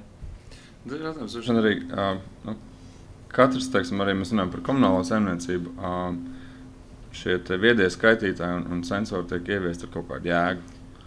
Un lielākoties tā ir diezgan pamatota jēga iedzīvotājiem arī ekonomēt līdzekļus, ka tu tiešām maksā to, ko tu patērē. Jo ar analogo pieeju dažādās situācijās ir dažādi cipari, bet dažkārt tu mēdz pārmaksāt pat 2 reizes par to, ko tev piestāda rēķina, ko tu patiesībā esi tērējis. Es teiktu, tur arī ir virkne ļoti uzskatāmu ieguvumu. Tieši tāpat arī runājot par elektrības skaitītājiem. Analogo skaitītāju pasaulē nav iespējams tādas lietas, kā pirkt elektrību par biržas cenu un tādā veidā arī optimizēt savus izdevumus. Skaidrs, ka jaunas tehnoloģijas nāk ar jauniem riskiem, taču tur, kur šīs tehnoloģijas var nest reālu ieguvumu gan tantei, gan rūpnīcai, tad iespējams ir vērts arī investēt arī drošībā, un tas laiku tiks risināt. Faktiski mēs tad atgriežamies pie tā stāsta par to, ka ir jāizvēlas uzticamais pakalpojumu un risinājumu sniedzējs, ar kuru tad ir iespējams arī sadarboties. Jo man, piemēram, nav tik izteikta pretestība pret sensoriem, un es lietoju arī komunālo pakalpojumu, dažādus nolasītājus, un patiesībā ir ļoti ērti. Un pagaidām man neesmu atradzis būtisks ievainojumības tajā visā, līdz ar to. Viss ir atkarīgs no pieejas. Jā, man ir nedaudz cita pieredze, respektīvi. Es arī nebaidos lietot dažādus sensorus un datu savākšanu. Bet es, piemēram, zinu vairāk kaut kādus risinājumus Latvijā tieši komunālo pakalpojumu datu savākšanai, kas nav īsti droši, kur tiešām jūs varat atbraukt kaut kādā ciematā un saprast, kā kurš, piemēram, tērē ūdeni. Tur nekas vairāk jums nav vajadzīgs, kā tur parasts radio uztvērējs, ko jūs varat nopirkt turpat eBayā par kaut kādiem $10. Tur tā. Līdz ar to tur ir tie privātuma riski, un Amerikā arī šobrīd ir kaut kādas tiesas prāvas, kur dati no viedajām ierīcēm tiek izmantoti pret to īpašniekiem saistībā ar, teiksim, slepkavības laika pierādīšanu, saistībā, ka tur kāds cilvēks esot mazgājis it kā savu terasi naktī no asinīm, līdz apdrošināšanas krāpšanai, ka apdrošinātāji izmantoja sirds stimulātoru datus, lai pierādītu, ka konkrētais cilvēks nevarēja tik īsā laikā iznest ārā mantas no degošas mājas, un līdz ar to viņš bija saorganizējis to degšanu un tā tālāk. Līdz ar to tie viedie skaitītāji un tā datu savākšana nāk tiem ar riskiem, kas iepriekš nav bijuši. Agrāk neviens nezināja, cik es konkrētajā brīdī tērēju ūdeni, elektrību un tā tālāk un siltu, un šobrīd tā vairs nav. Jā. Es varbūt mazliet pakomentēšu šo piemēru. Tik tiešām ir dažādas pieejas, kā nodrošināt šo viedo uzskaitu. Un ir viena pieeja, ka kompānija aiziet, nopērk dzelžus, paši uzliek un paši braukā un bez jebkādas kriptēšanas tos datus pūš gaisā. Tur, protams, pastāv riski, ka var paņemt antēnu un braukt un lasīt. No otras puses, teiksim, atkal stāsts par pakalpojumu sniedzējiem, arī, teiksim, Telekom piedāvā skaitītāju nolasa pakalpojumu savā lietu internetu tīklā, un vismaz mūsu tīklā ir gala iekārtas un arī skaitītāji ir vairāk kriptēšanas līmeņi, gan iekārtai, gan tīklam, gan datiem, kas tiek padot, un nav iespējams nopirkt antēnu un tos datus tiešā veidā piebraukt un paņemt. Kāpēc jums tā ir? Lūdzu? Kāpēc tā ir? Kāpēc ir šī drošība implementēta?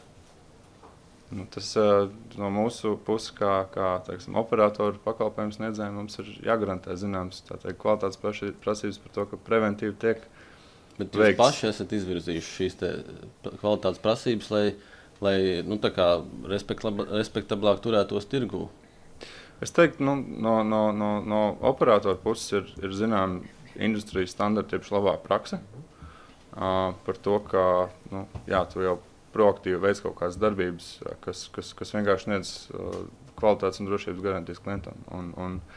Teiksim, tāpēc arī mēs izvēloties gan savus iekārtu piegādātājus, gan programmu nodrošinājumus, protams, skatāmies, kur ir arī atbilstoši drošības risinājumi. Jā, tas, uz ko es mēģināju izprovocēt, ir, kad ir šī labā praksa, arī tas manis pieminētais 17 gadus vecais standarts un labā praksa, ja, kad nav tāda, atkal atgriežoties pie kaut kādas tādas valstiskākas pieejas, jeb reģionālas, tad jūs jau varētu arī tikpat labi to nedarīt, tik labi, kā jūs darat. Vai ne? Tie droši nebūsim mēs. Man tiešām silda sirds īstenībā, kad par drošību tiek domāts un ar to tiek strādāts. Bet tā ir drošības daļa, ko sauc par konfidencialitāti, jeb garantiju, ka dati netiks nodot nepiedarošām personām.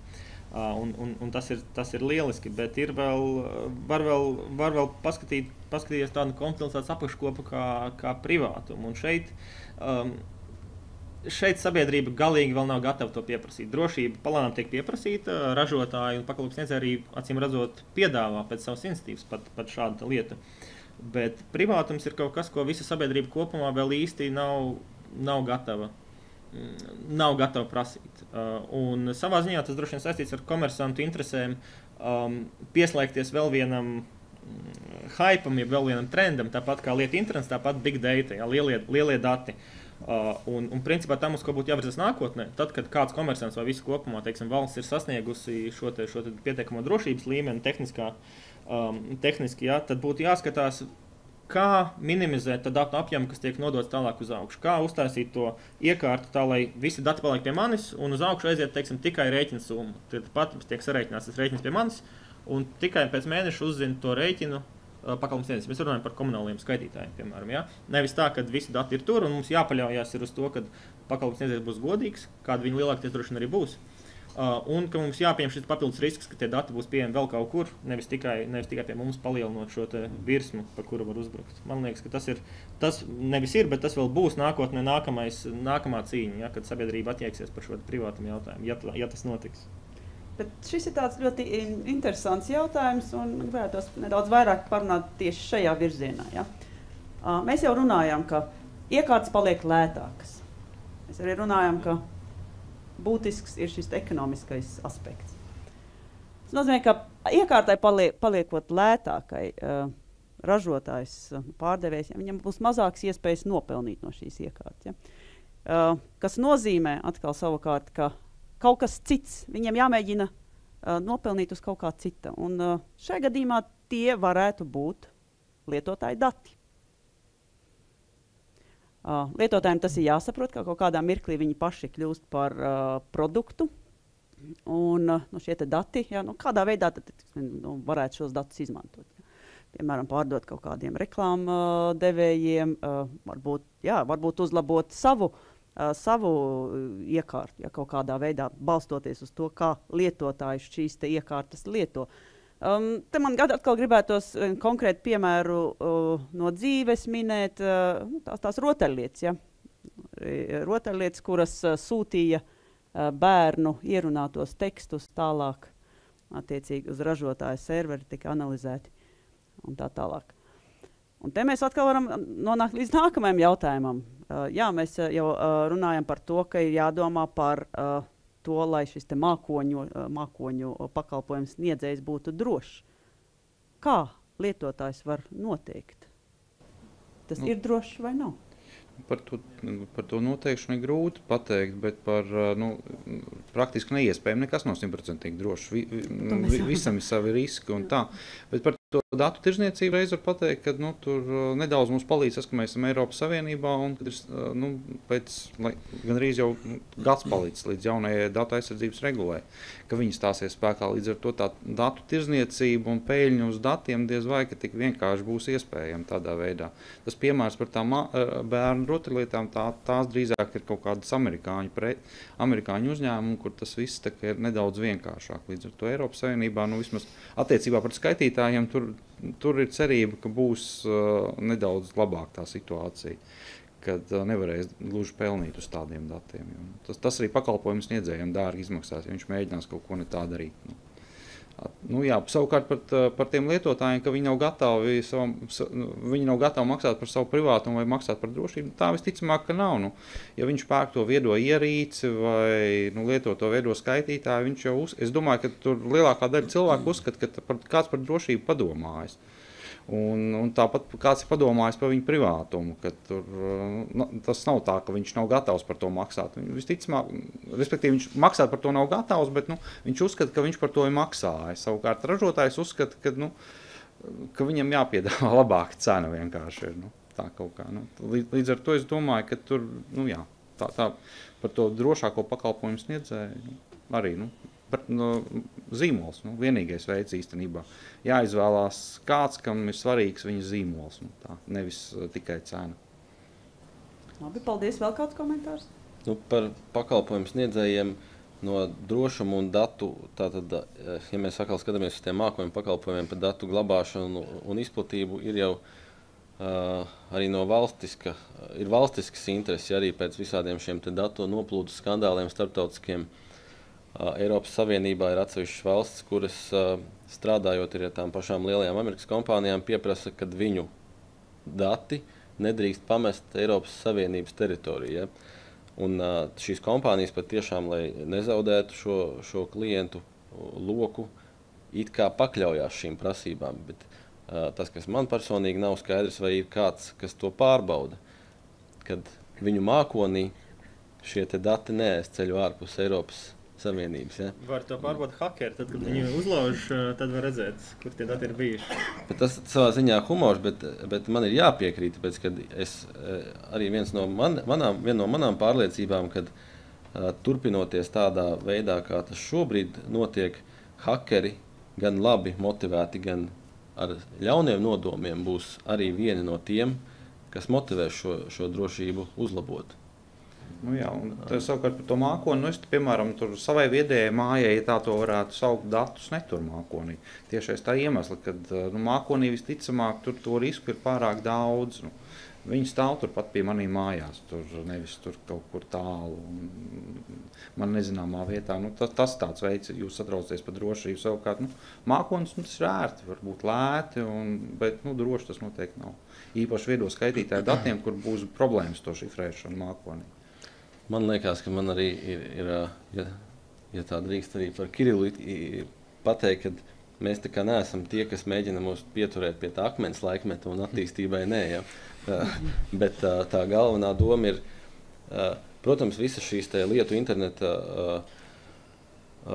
funkcijas un papildus iespējas, tas viss ir brīnišķīgi un lielākoties jau viss, kas nāk tam līdzi, ir daudz ērtāk mūsu dzīvē padara dažādus procesus, efektīvākus, lētākus un tā tālāk, jo galvenais jau tas īpatsvars tiešām ir pozitīvs, bet ar savu šo esošo virzību, ar lielu potenciālu uz šo fiasko, ja, uz to problēmu, kas izplatoties tādās vidēs, kas var ietekmēt šo fizisko pasauli un cilvēku ikdienu, veselību un iespējams pat dzīvību, skan jau pavisam savādāk nekā vienkārši uzlausts dators.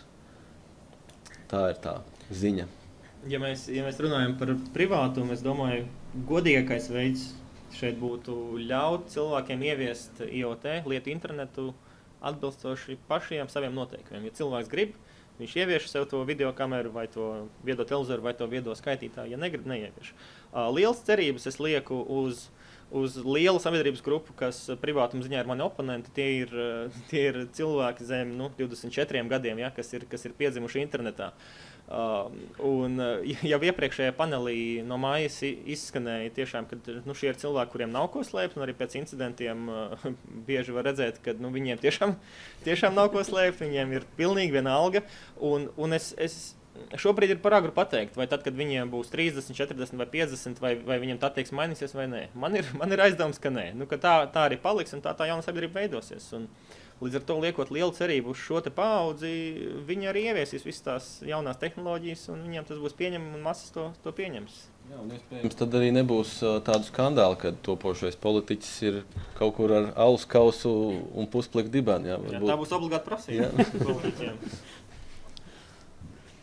Labi, paldies. Tātad par mākoņu pakalpojumu sniedzējiem ir skaidrs, ka, tomēr es arī varētu teikt, ka, ja kas tad cenšamies izvēlēties Eiropas Savienībā esošus, bet īsti garantēt jau neviens nevar un pārbaudīt arī neviens nevar. Labi, tātad šis ir privātums, viens no riskiem. Vēl kāds risks? Tātad risks, ka jūsu iekārta tiks izmantota uzbrukumam kādam citam. Un šeit man tāds jautājums, kurš tad būtu atbildīgs? Ja? Ražotājs vai tomēr arī lietotājs, ja viņš to admin nav nomainījis? Ja? Atbildība. Ja kaut kas ir, piemēram, cilvēka dzīvība ir, diemžēl, zaudēta dēļ tā, ka iekārtas ir izmantot. Es pateikšu vienā minūtē, kā jau varēja noprast no manas prezentācijas, un starp citu līdz šim viedoklim es nenonācu 1 vai 2 gadu laikā. Man vajadzēja kādu laiku, lai nonāktu līdz viedoklim, kas ir līdzīgs CERT pārstāvim pie tā, ka regulējums ir vajadzīgs. Pavisam vienkārši paskatāmies uz autoindustriju, paskatāmies uz pārtiks industriju. Ja? Ja mēs nopērkam cienījamā veikalā, cienījama zīmola produktu un izrādās, ka tur ir iekšā cienīts, tāda lieta, ko nevajadzētu ēst. Un tad jūs savam labākajam draugam uzdāvināt to lietu, un viņš nomirst no tā. Kurš ir atbildīgs? Skaidrs, ka tur tālāk var dalīt atbildības starp veikalu, starp pārtiks veterināru dienestu un starp ražotāju. Manuprāt, patērētājs tāpat kā pārtikas tehnoloģijā, tāpat kā autobūvē, tāpat arī interneta tehnoloģijās nav kompetents spriest par lietu drošību, viņam nekāda atbildība nebūtu jāuzņemās par šo. Es daļēji piekrītu, bet tomēr mazliet arī oponēšu. Būtiska atbildība ir ražotāju pusē.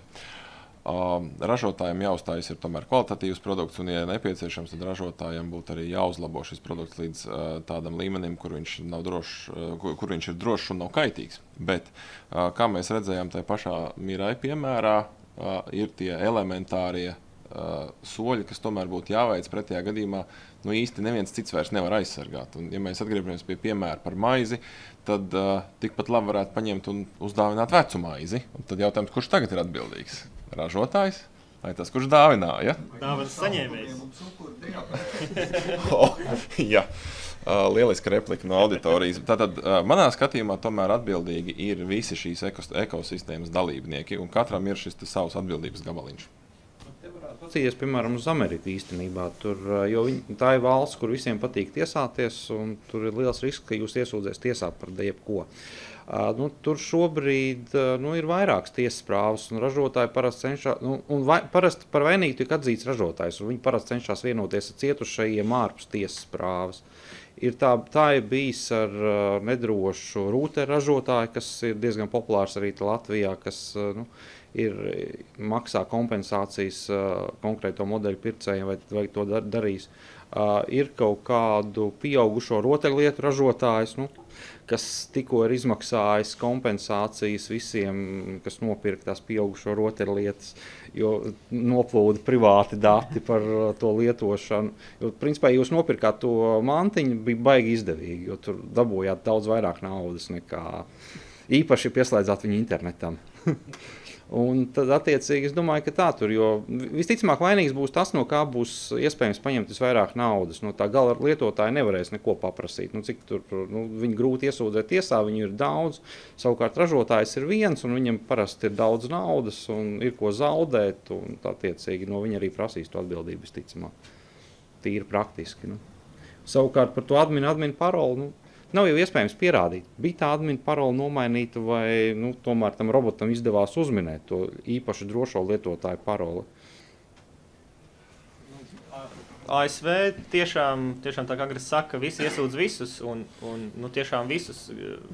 Man ir priekšā saraksts ar piemēriem, kur iesūdz gan pārdevēji, gan ražotāji atsevišķos gadījumos. Tas ir nevis vienā gadījumā visu reizē.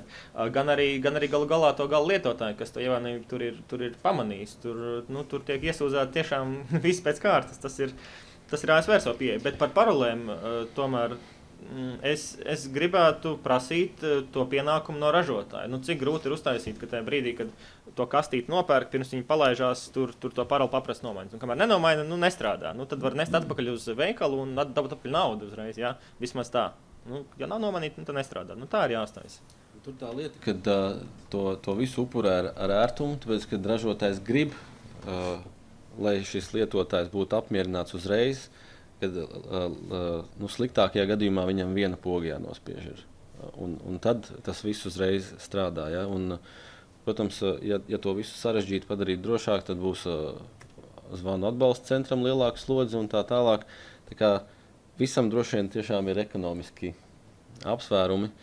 Un, es domāju, mēs pie tās drošības uzlabošanas jau ejam, nonākam, daudz ko saprotam un darām savādāk. Un, dažreiz baiba cert vadītāji salīdzina šīs lietas ar piesprādzēšanos pie autostūris. Ja, cik gadus mums vajadzēja, lai visi to pēkšņi darītu. Ja? Un tagad tiešām dara ļoti daudz. Cik daudz ir bijušas šīs kampaņas. Tas ir mainījies, bet tik elementārai lietai vajadzēja diezgan ilgu laiku. Cerams, ka šeit mēs iztiksim bez... lietu internetā iztiksim bez stipri katastrofālām sakām, lai arī šeit attaptos un saprastu laicīgāk. Man tā gribētos domāt. Labi, paldies. Vēl kāds komentārs būtu? Ne, bet, mēs te jau runājām par to, ka jau tagad daudz ko darām savādāk. Tad man būtu tāds jautājums katram no jums. Ko jūs darāt savādāk? Ko jūs no saviem padomiem tiešām cenšaties ievērot, un ko varbūt, jums liekas, ka vajadzētu, bet jūs to nedarāt. Un ja ne, tad kāpēc un kā jūs sevi motivējat? Un kurš gribētu sākt? Sākt. Tātad viens ir tas, ko es daru pats, un te droši vien ir tā nevienlīdzīga tā situācija, ņemot vērā, ka tas man arī ikdienas darbs, un es nepārtraukti tērēju laiku, lai iepazītos ar šīm aktualitātēm, bet varētu salīdzināt, ko es cenšos ieteikt saviem draugiem un radiniekiem. Tad šis te jau iepriekš izskanējušais moments, ka padomāt, vai tiešām tas, ko tur piedāvā tajā momentālajā brīdī veikalā, vai tas tiešām vajadzīgs un vai ir vajadzīgs ar tādu funkcionalitāti, kā piedāvā. Ja ir izvēle, piemēram, arī apsardz, man bija pieredze ar apsardz kompāniju, kur piedāvā savu pakalpojumu, saka, ziniet, mums ir arī mobila aplikācija, un jūs vēl visu to varat kontrolēt no telefona, bet tad man ir jāpadomā, vai man to vajag, vai es gribu atrasties kaut kur citur un tad slēgāt to savu īpašumu vaļā ciet no tā mobilā telefona, un vai tas mans mobilais telefons ir uzticams. Un tad šeit atkal izvēlēties tos ražotājus, un mēs tādā situācijā, kad mēs katrs pārstāvam kaut kādu organizāciju, mēs nevaram tagad nosaukt tā. Ziniet, pēc manas pieredzes ražotājs ABCD ir ok, bet pārējie nevisai. Diemžēl, bet katram ir kaut kāda tā sava iekrātā pieredze, izpratne un tā tālāk. Un arī par šiem te aizsardzības risinājumiem. Tas, kā tā virspusēji var teikt, ja izvēlamies tos lielākos spēlētājus, tad, protams, viņi ir uzaudzējuši to savu reputāciju, par kuru uztraucās. Līdz ar to varētu spekulēt, ka viņi arī centīsies to produktu piedāvāt labāku, un ja būs problēmas, centīsies tās problēmas pēc iespējas ātrāk risināt. Tā kā, ja mēs runājam par antivīrus risinājumiem, mobilo telefonu ražotājiem, viņu programmatūras nodrošinātājiem, tad šie te lielie tirgus spēlētāji, kuri visu procesu paku tur pie sevis, un ar to es domāju arī atjauninājumu kontroli, tad tos varētu uzskatīt par drošākiem. Un atkal es nevaru nosaukt konkrētos, būs jāpapēta katram pašam, kas to dara. Ja?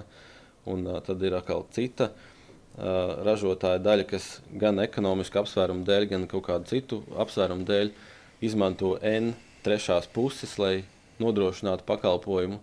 Un tad ar katru šo N risks attiecīgi palielinās. Nu, tad pētot šīs lietas pirms pirkt, tas attiecās gan uz privātu personu, gan valsti, jo arī valsts veids iepirkumus var nonākt pie tā rezultātu. Un, diemžēl, visu to manis kopā teikto ņemot, tas nozīmē, ka stipri vairāk jātērē laiks, lai izvēlētos, ko tad nopirkt.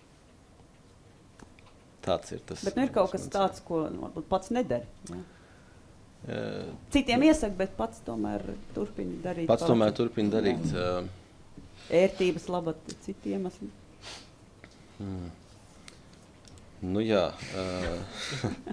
Droši vien es arī lietoju kaut kādas aplikācijas mobilā telefonā, par kurām es zinu pilnīgi droši, ka viņas datus sūta man nepiekrītot projām trešām pusēm, bet turpina lietot, tāpēc, kad visi turpina lietot. Diemžēl, jā, nu tas ir atziņa no manas puses, ko es daru, turpinot zināt, kādi ir tie riski. Labi, paldies, Kristi. Jā, nu, daži no tiem padomiem, ko minēju, pats arī cenšos ievērot. Jāsaka, neesmu pats tehnisks cilvēks, un par adminu tas man pašam bija atklājums kādus 5 atpakaļ, bet kādu laiku lietoju internetu pieslēgtas iekārtas, par šo nezinot. Te ir tādi higienas faktori. Un pārējā laikā, jāsaka, laikam, es uzskatu sev par diezgan digitālu cilvēku, bet es esmu diezgan mobils, un man mājās ir, laikam, atskaitot telefonu un datoru nav cits internetam pieslēgtās iekārtas. Bet, jā, nu, protams, sākot lietot kaut kādus jaunas pakalpojumus, vai tie ir fiziski vai programmatūras, mēdzu ieskatīties, kas tad ir rakstīts par personas datiem un kāda informācija, aplikācija vai lietotne grib tik klāt un kam viņas sūta tos datus. Un ir dažkārt gadījies aizdomāties, ka varbūt tomēr man šo nevajag. Labi, paldies, Mārtiņ. Jā, es cenšos būt pret sevi nežēlīgs un pats sevis dotos padomus ievēroju. Praktiski vienmēr, kad man ir jāizvēlās, vai man ir nepieciešama ierīce vai pakalpojums viedākā formā nekā tas ir pašreiz, es faktiski pretnostatu 2 lietas. Viena lieta ir ērtības, otra lieta ir potenciāli draudi. Un tad tālāk faktiski, ejot par risku analīzes ceļu, cenšos izlēmt, vai šie draudi tiek pārvaldīti, paskatīties uz potenciālo piegādātāju no šāda aspekta, kā arī pārdomāt, bet kas notiks? Nu, ja notiks. Vai tiešām tas, ka kāds uzzinās manus elektroenerģijas patēriņa paradumus, kaut kādā veidā spēja man ietekmēt šajā te dzīves posmā, kurā es šobrīd esmu. Un es varu secināt, ka nē, pat sliktākais scenārijs nav riskants, nav būtiski tie riski. Plus es esmu pārliecinājies, ka pakalpojums sniedzējs ir labs. Es esmu ieraudzījis, ka montieris manam viedajam elektroenerģijas skaidītājam ievieto LMT simkarti, un es pavisam laimīgs palieku. Bet, ja pievēršamies jomai, kur varbūt reizēm es pagrēkoju, es visiem iesaku vienmēr izlasīt tos licences līgumus, kas parasti ir tas next finish, kur visi grēko. Dažreiz es viņus izlasu līdz galam, bet nevienmēr. Būtiski vairāk uzmanības gan, protams, sanāk pievērst tieši mobilajām lietotnēm. tur praktiski vienmēr viss tiek izdarīts kā vajag. Labi, paldies. Agri? Nē, tā kā Mārtiņš arī minēja par to privātumu un tiem datiem, pirmais, ko jāsāk, ir, ka tas privātums ir pārvērtēts, jo tie mūsu dati jau ir tik daudz visur, kur aizgājuši, ka tā ļoti viņus sargāt, protams, var, bet liels jēgas nav, un tur tas tā kā prasīs ieguldījumus gan laikā, gan finanšu resursos. Tā kā, līdz ar to es vienmēr pastos veselīgi no tā viedokļa, un tieši protams, tāpēc neatteikšos no kaut kādām modernākām tehnoloģijām vai kaut kā tā. No otras puses, es vēl ar vienu lietoju kaut kādus 10 gadus vecu televizoru, tikai tāpēc, ka viņš ļoti vienkārši. Tur visticamāk nepirkšu televizoru ar videokameru un mikrofonu un sameklēšu kādu vienkāršāku, ņemot vērā tos riskus. Tā kā, par ieteikumu draugiem arī tieši tas pats ir. Tas privātums ir zināmā mērā tur pārvērtēts un tur savukārt tāds ļoti vienkārši runājot, ja cilvēkam gribās piekļūt internetam, viņam nevienmēr vajadzīgs dators. Varbūt viņam labāk ieteikt nopērkt iPadu vai kaut kādu planšeti un tev būs drošāka dzīve internetā un mazāk problēmu un tā tālāk. Tas gan nav lieta internets, bet uz lietu internetu arī jāstāsta tieši tādā pašā veidā. Ļoti zinām ir tādi ražotāji, kas satraucās par saviem brandiem un kas regulāri taisa updates, bet visticamāk tas nebūs pats lētākais produkts un viņi nevajadzētu iet meklēt eBayā, meklēt lētāko video novērošanas kameru vai kaut ko tādu, vai piemēram, ja es likšu video novērošanu, es noteikti nelikšu tā, lai viņi būtu novērot man dzīvojamo istabu vai kaut ko tādu, vai mājas iekšieni. Jo, viena lieta ir tur aizsardzība pret zagļiem, bet vienmēr pastāv risks, kāds pieslēgsies. Šī gadījumā privātums nav pārvērtēts, tad es redzu tos riskus. Jā. Par elektrības patēriņu arī. No vienas puses viņš ir pārvērtēts, no otras puses. Ja sanāk paceļot, aizbraukt ilgāk no mājām, tad tur tādas lietas, šāds patēriņš ir diezgan vienkārši atklāt. Katram, protams, ir savi riski. Kaut kādā brīdī tas ir svarīgi, kaut kādā brīdī tas ir mazāk svarīgi. Ja šobrīd man tas maz satrauc, varbūt pēc gada man tas satrauks. Tāpēc šīm lietām es skatos uzmanīgi arī tādā veidā. Te gan varbūt maza replika no manas puses, ja mēs skatāmies uz riskiem vai draudiem tādas vienas komponentes ietvaros, tad ļoti vienkārši nonāk pie situācijas balts vai melns, bet, teiksim, turpinot šo stāstu par enerģijas skaitītājiem, ir vēl dažādas kompensējošās kontroles. Piemēram, labi, vietas energo skaitītājs, piegādātājs zinās manus patēriņus, bet man ir apsardzes sistēma. Lūdekli mājā vai ar taimeru, kurš slēdās galvas priekšā, neko nesapratīgi. Arī šādi risinājumi ir. Tā atbilde tiešām ir, ka nefokusēties tikai uz šo te vienu pašu tehnoloģiju, bet paskatīties, vai lietojot šo te iespēju, pakalpojumu un šo te viedumu kopā ar kaut ko citu, ir iespējams iegūt arī drošu, labu komplektu, kurš nerada nekādus būtiskus draudus pašam lietotājam kopumā. Tieši tas, ko Mārtiņš arī saka, un katram tas ir savādāk. Svarīgākais jau ir priekš katra konkrētā cilvēka saprast tos savus riskus, kas man ir svarīgi, tur Mārtiņiem varbūt nav svarīgi.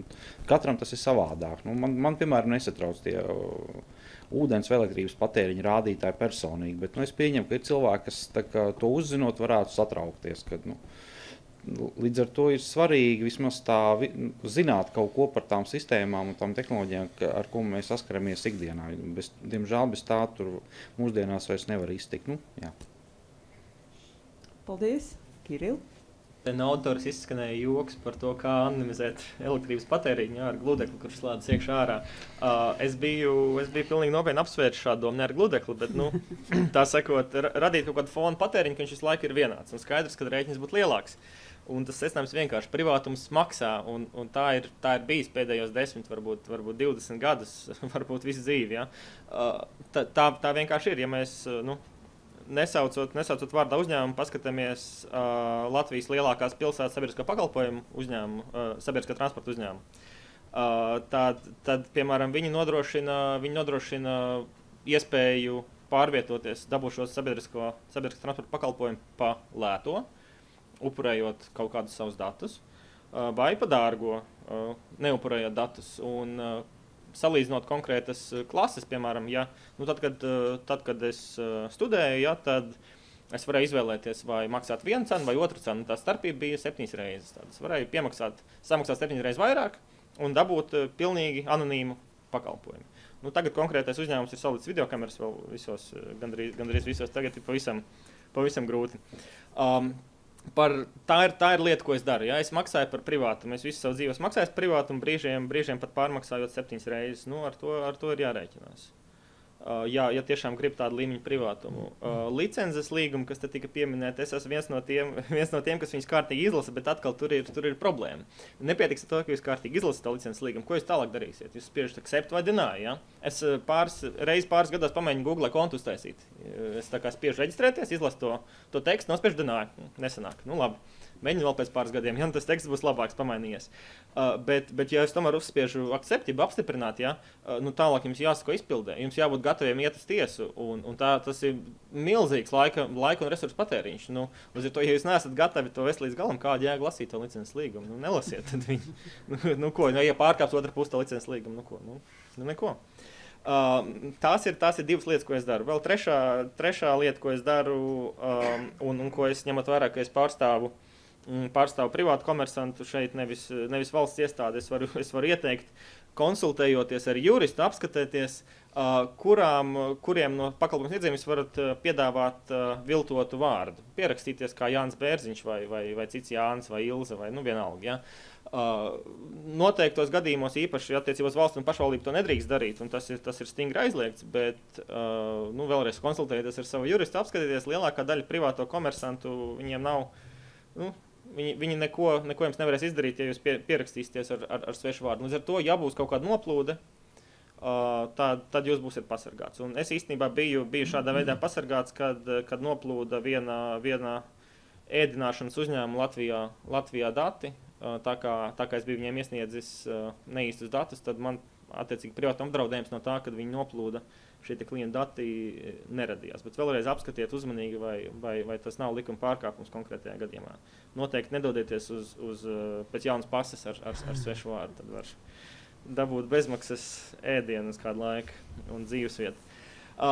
Lūk, un tad bija palūgts pastāstīt, kas ir tas, ko es nedaru, un man ir milzīga atklāsme tagad šeit sēžot starp šiem kungiem un arī mūsu dāmu, kas vada visu paneli.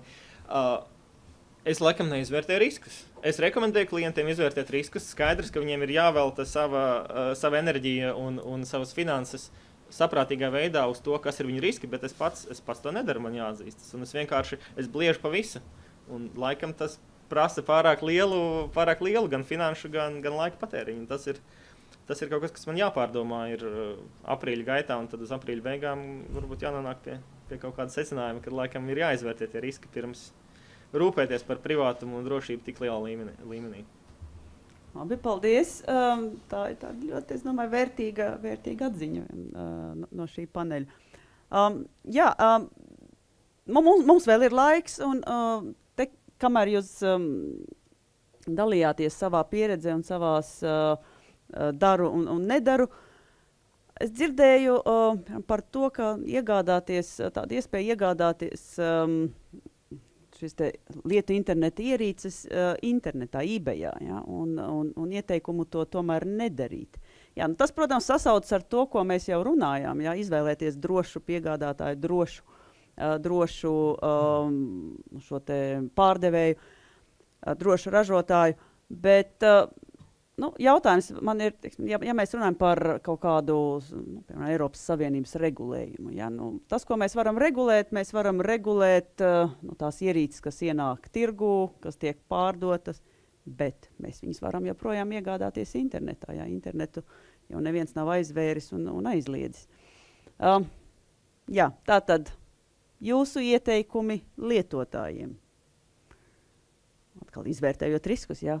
Pirkt lētāku ierīci, teiksim, eBayā, ja?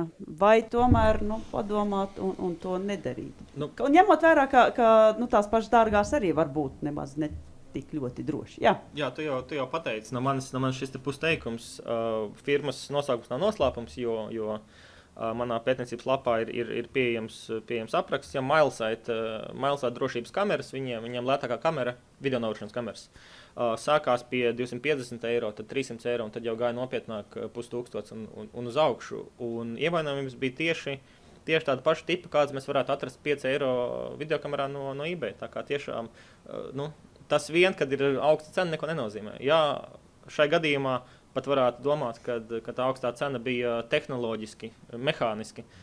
Kamera tika ražota kvalitatīvi, un kvalitīvas detaļas tika ieliks iekšā varbūt tāpēc, bet man nav ilūzija par to, ka kāds vietas tirgonis nav izdomājis, nav sapratis šo te, ka cilvēki labprātāk pērk dārgāku aparatūru un vienkārši nopērk 5 eiro kameru un pārdod par 300 eiro, un cilvēki pērk tāpēc, ka super, vismaz ir padomāts par kaut ko.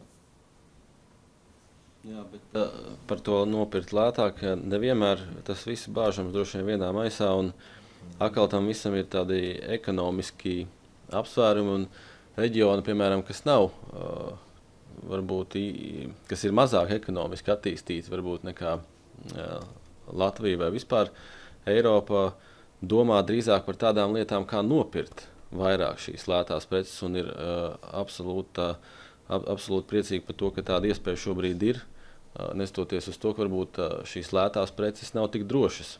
Bet tad, kad šī sabiedrība attīstās vairāk, nonāk līdz šim te viedumam, ekonomiski stabilāk kļūst, tad sākās tāda diskusijas, kā mums ir šodien. Un tad rodās tādi nākamie jautājumi, kad mēs esam apmierinājuši šo savu lielo kāri, to pirmo apetīti pēc šīs tehnoloģijas, kas tagad lēti bija pieejama, un sākam domāt par nākamiem soļiem, kur tad tā drošība jau tad kļūst aktuālāka.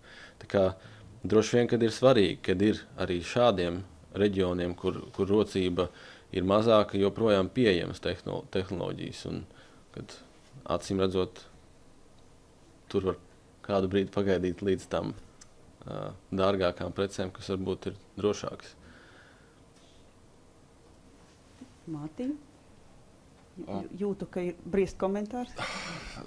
Komentārs ir īss. Ja mēs tā schematiski skatāmies, tad ir divi ceļi no sākuma punkta. Variants A – atrast kādu, kam uzticēties.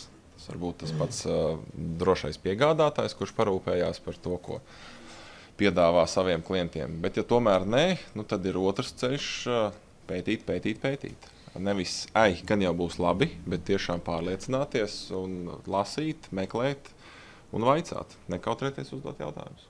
Un tad ir ļoti vienkārši iespējams nonākt arī līdz savam gana informētam secinājumam par to, vai man šo konkrēto ierīci vajag, vai labāk tomēr pameklēšu vēl, bet kādu citu jau. Jā, bet kāds tad jautājums vajadzētu uzdot? Ar ko sākt?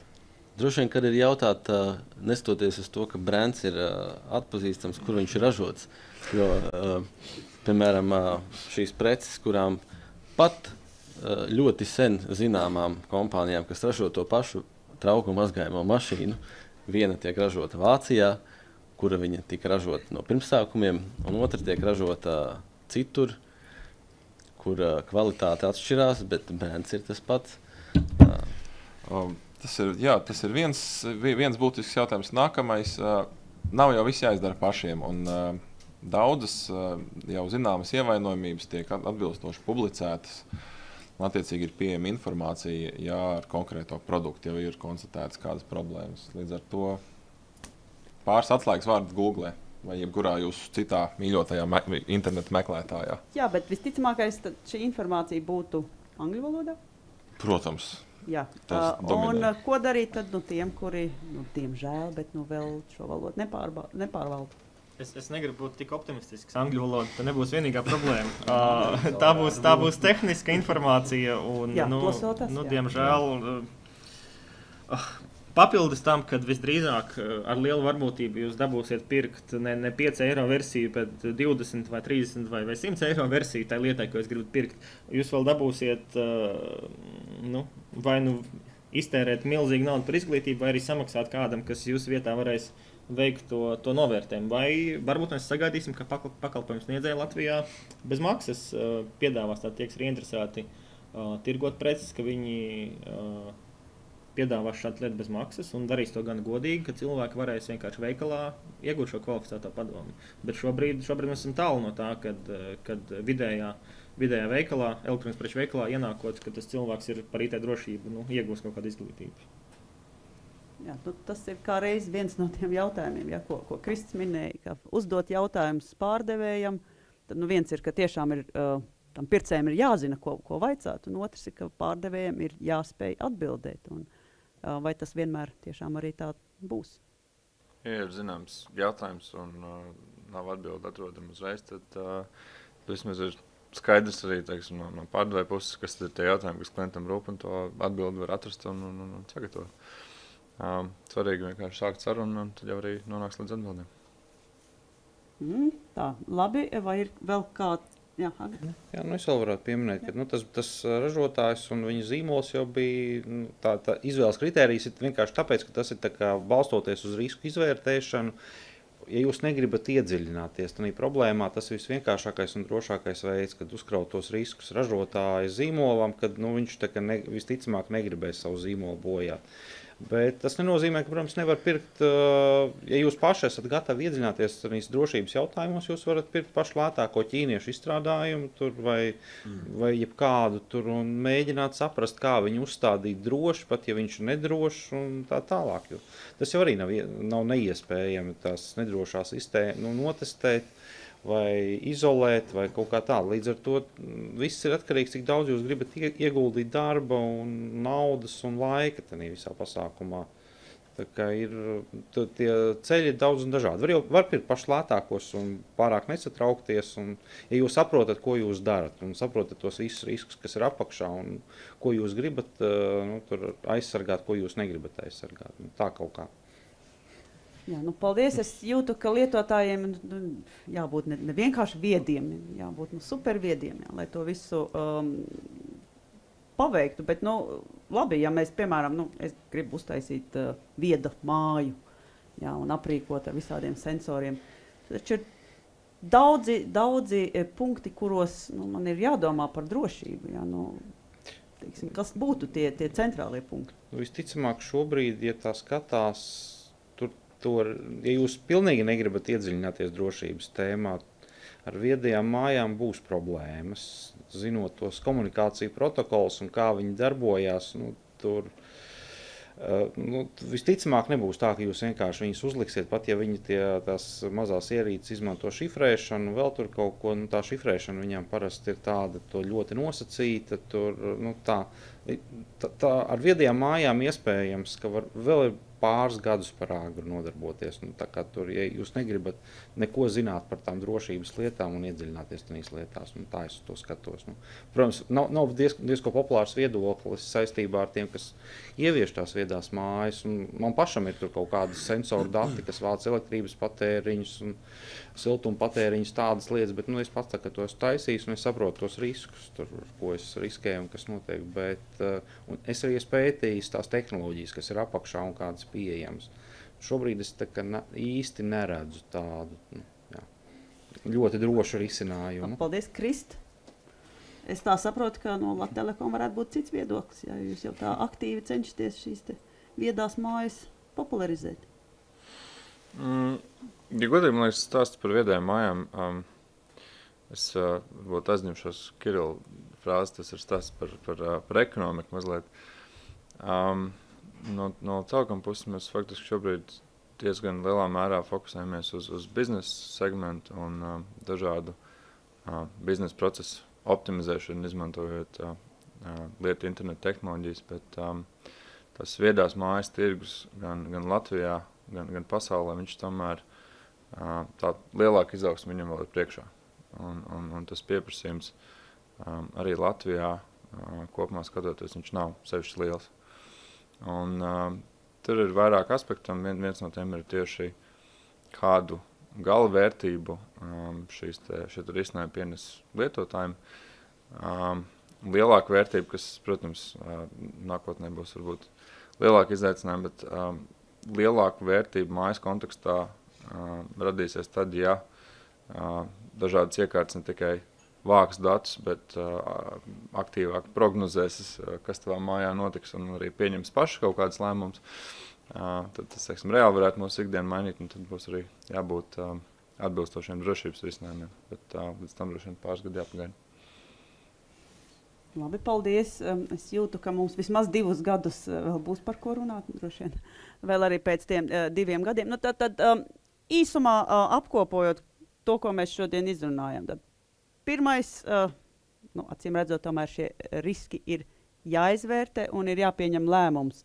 Ir mums vajadzīga viedā iekārta, nolietotās vai attiecīgi jaunas, iegādājoties jaunu iekārtu, vai mums tiešām ir nepieciešama vieda iekārta, vai mums pietiek ar netik viedu iekārtu, tas ir viens. Otrs, kas ir ražotājs? Ja tas ir uzticams ražotājs, tad mums jābūt varbūt gataviem maksāt vairāk. Ja nē, labi, okay, mēs varam nopirkt eBayā lētāku variantu, bet attiecīgi rēķināties ar iespējamām sekām. Droši pakalpojumu sniedzēji tie, kuriem mēs uzticamies. Mēs arī runājam par to, ka Eiropas Savienība ir pietiekami rūpējas par to, lai mūsu personas dati, mūsu privātums tiktu pasargāts un izvirz zināmas prasības, kurām no šiem vietējiem pakalpojumu sniedzējiem ir jāatbilst. Tad, protams, mums ir jāsaprot, ka lietu internets attīstās un tas, kas mums ir šodien, iespējams, ka rītā vairs nebūs aktuāls un mums pietiekami daudz laika jāvelta, lai izglītotos, lai pētītu informāciju, lai iepazītos ar atsauksmēm un kaut kādu citu informāciju, ko mēs varam atrast internetā, vai, ja mēs paši to nedarām, atrast kādu, speciālistu, ekspertu, kas varētu mums palīdzēt to izdarīt.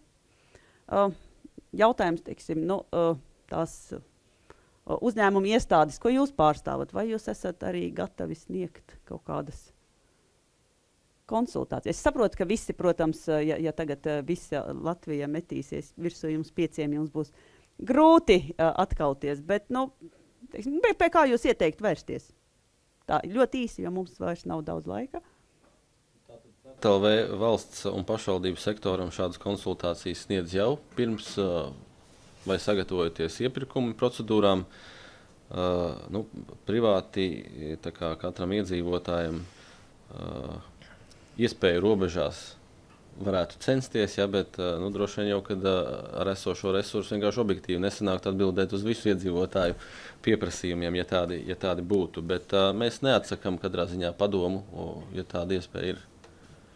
Jums ir tas 2 gadā pasākums, vai ne? Jā, datorlogs arī, kur var nākt jebkurš interesants pārbaudīt savu planšeti vai telefonu vai datoru. Viedo sensoru vēl nenes neviens. Jā, bet arī šādas iespējas ir radīts. Jā. Vai arī kaut ko plānojat rakstīt, esi drošs, vai varbūt jau ir kaut kas uzrakstīts? Periodiski tiek rakstīts. Droši vien, ņemot vērā šo lietu attīstību, noteikti rakstīsim arī turpmāk un iekļausim varbūt eventuāli arī viedo māju. Kaut kādas instrukcijas, viss var notikt. Jā. Tad esi droši.lv. Vēl kādi komentāri? Telekom puses arī kādu laiku piedāvājam uzņēmējiem dažādas IT drošības risinājumus, gan arī lai varbūt neļaus samelot, bet, cik zinu, arī mūsu speciālisti piedalījās datorlogu akcijā un arī sniedz konsultācijas. Tā kā, īsi atbildi. Labi, paldies. Noslēgumā pastāv daudzi, kas vēlas izteikt kaut kādas prognozes par nākotni. McKinsey globālais institūts ir nopublicējis jau pirms kāda laika ziņojumu, kurā novērtē šo ieguvumu, ekonomisko labumu no lietu interneta ieviešanas, un tā prognoze ir tāda, ka 2020. gada ekonomiskais ieguvums no lietu interneta būs virs $11 miljardiem gada. Tas ir pietiekami liels skaitlis, ja, un tas nozīmē, ka lietu internets attīstīsies un nekur jau viņš nepazudīs. Un es ceru, ka tieši tāpat nekur nepazudīs mūsu fantastiskie eksperti. Liels paldies jums par to, ka bijāt šeit, dalījāties savā viedumā, un cerams, ka tas palīdzēja kļūt viedākiem arī mūsu lietotājiem, skatītājiem. Paldies liels! Visu labu!